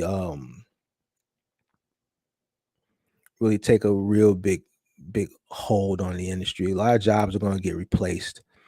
with technology. So yeah, a lot of technology. It's going to be a technology driven sector.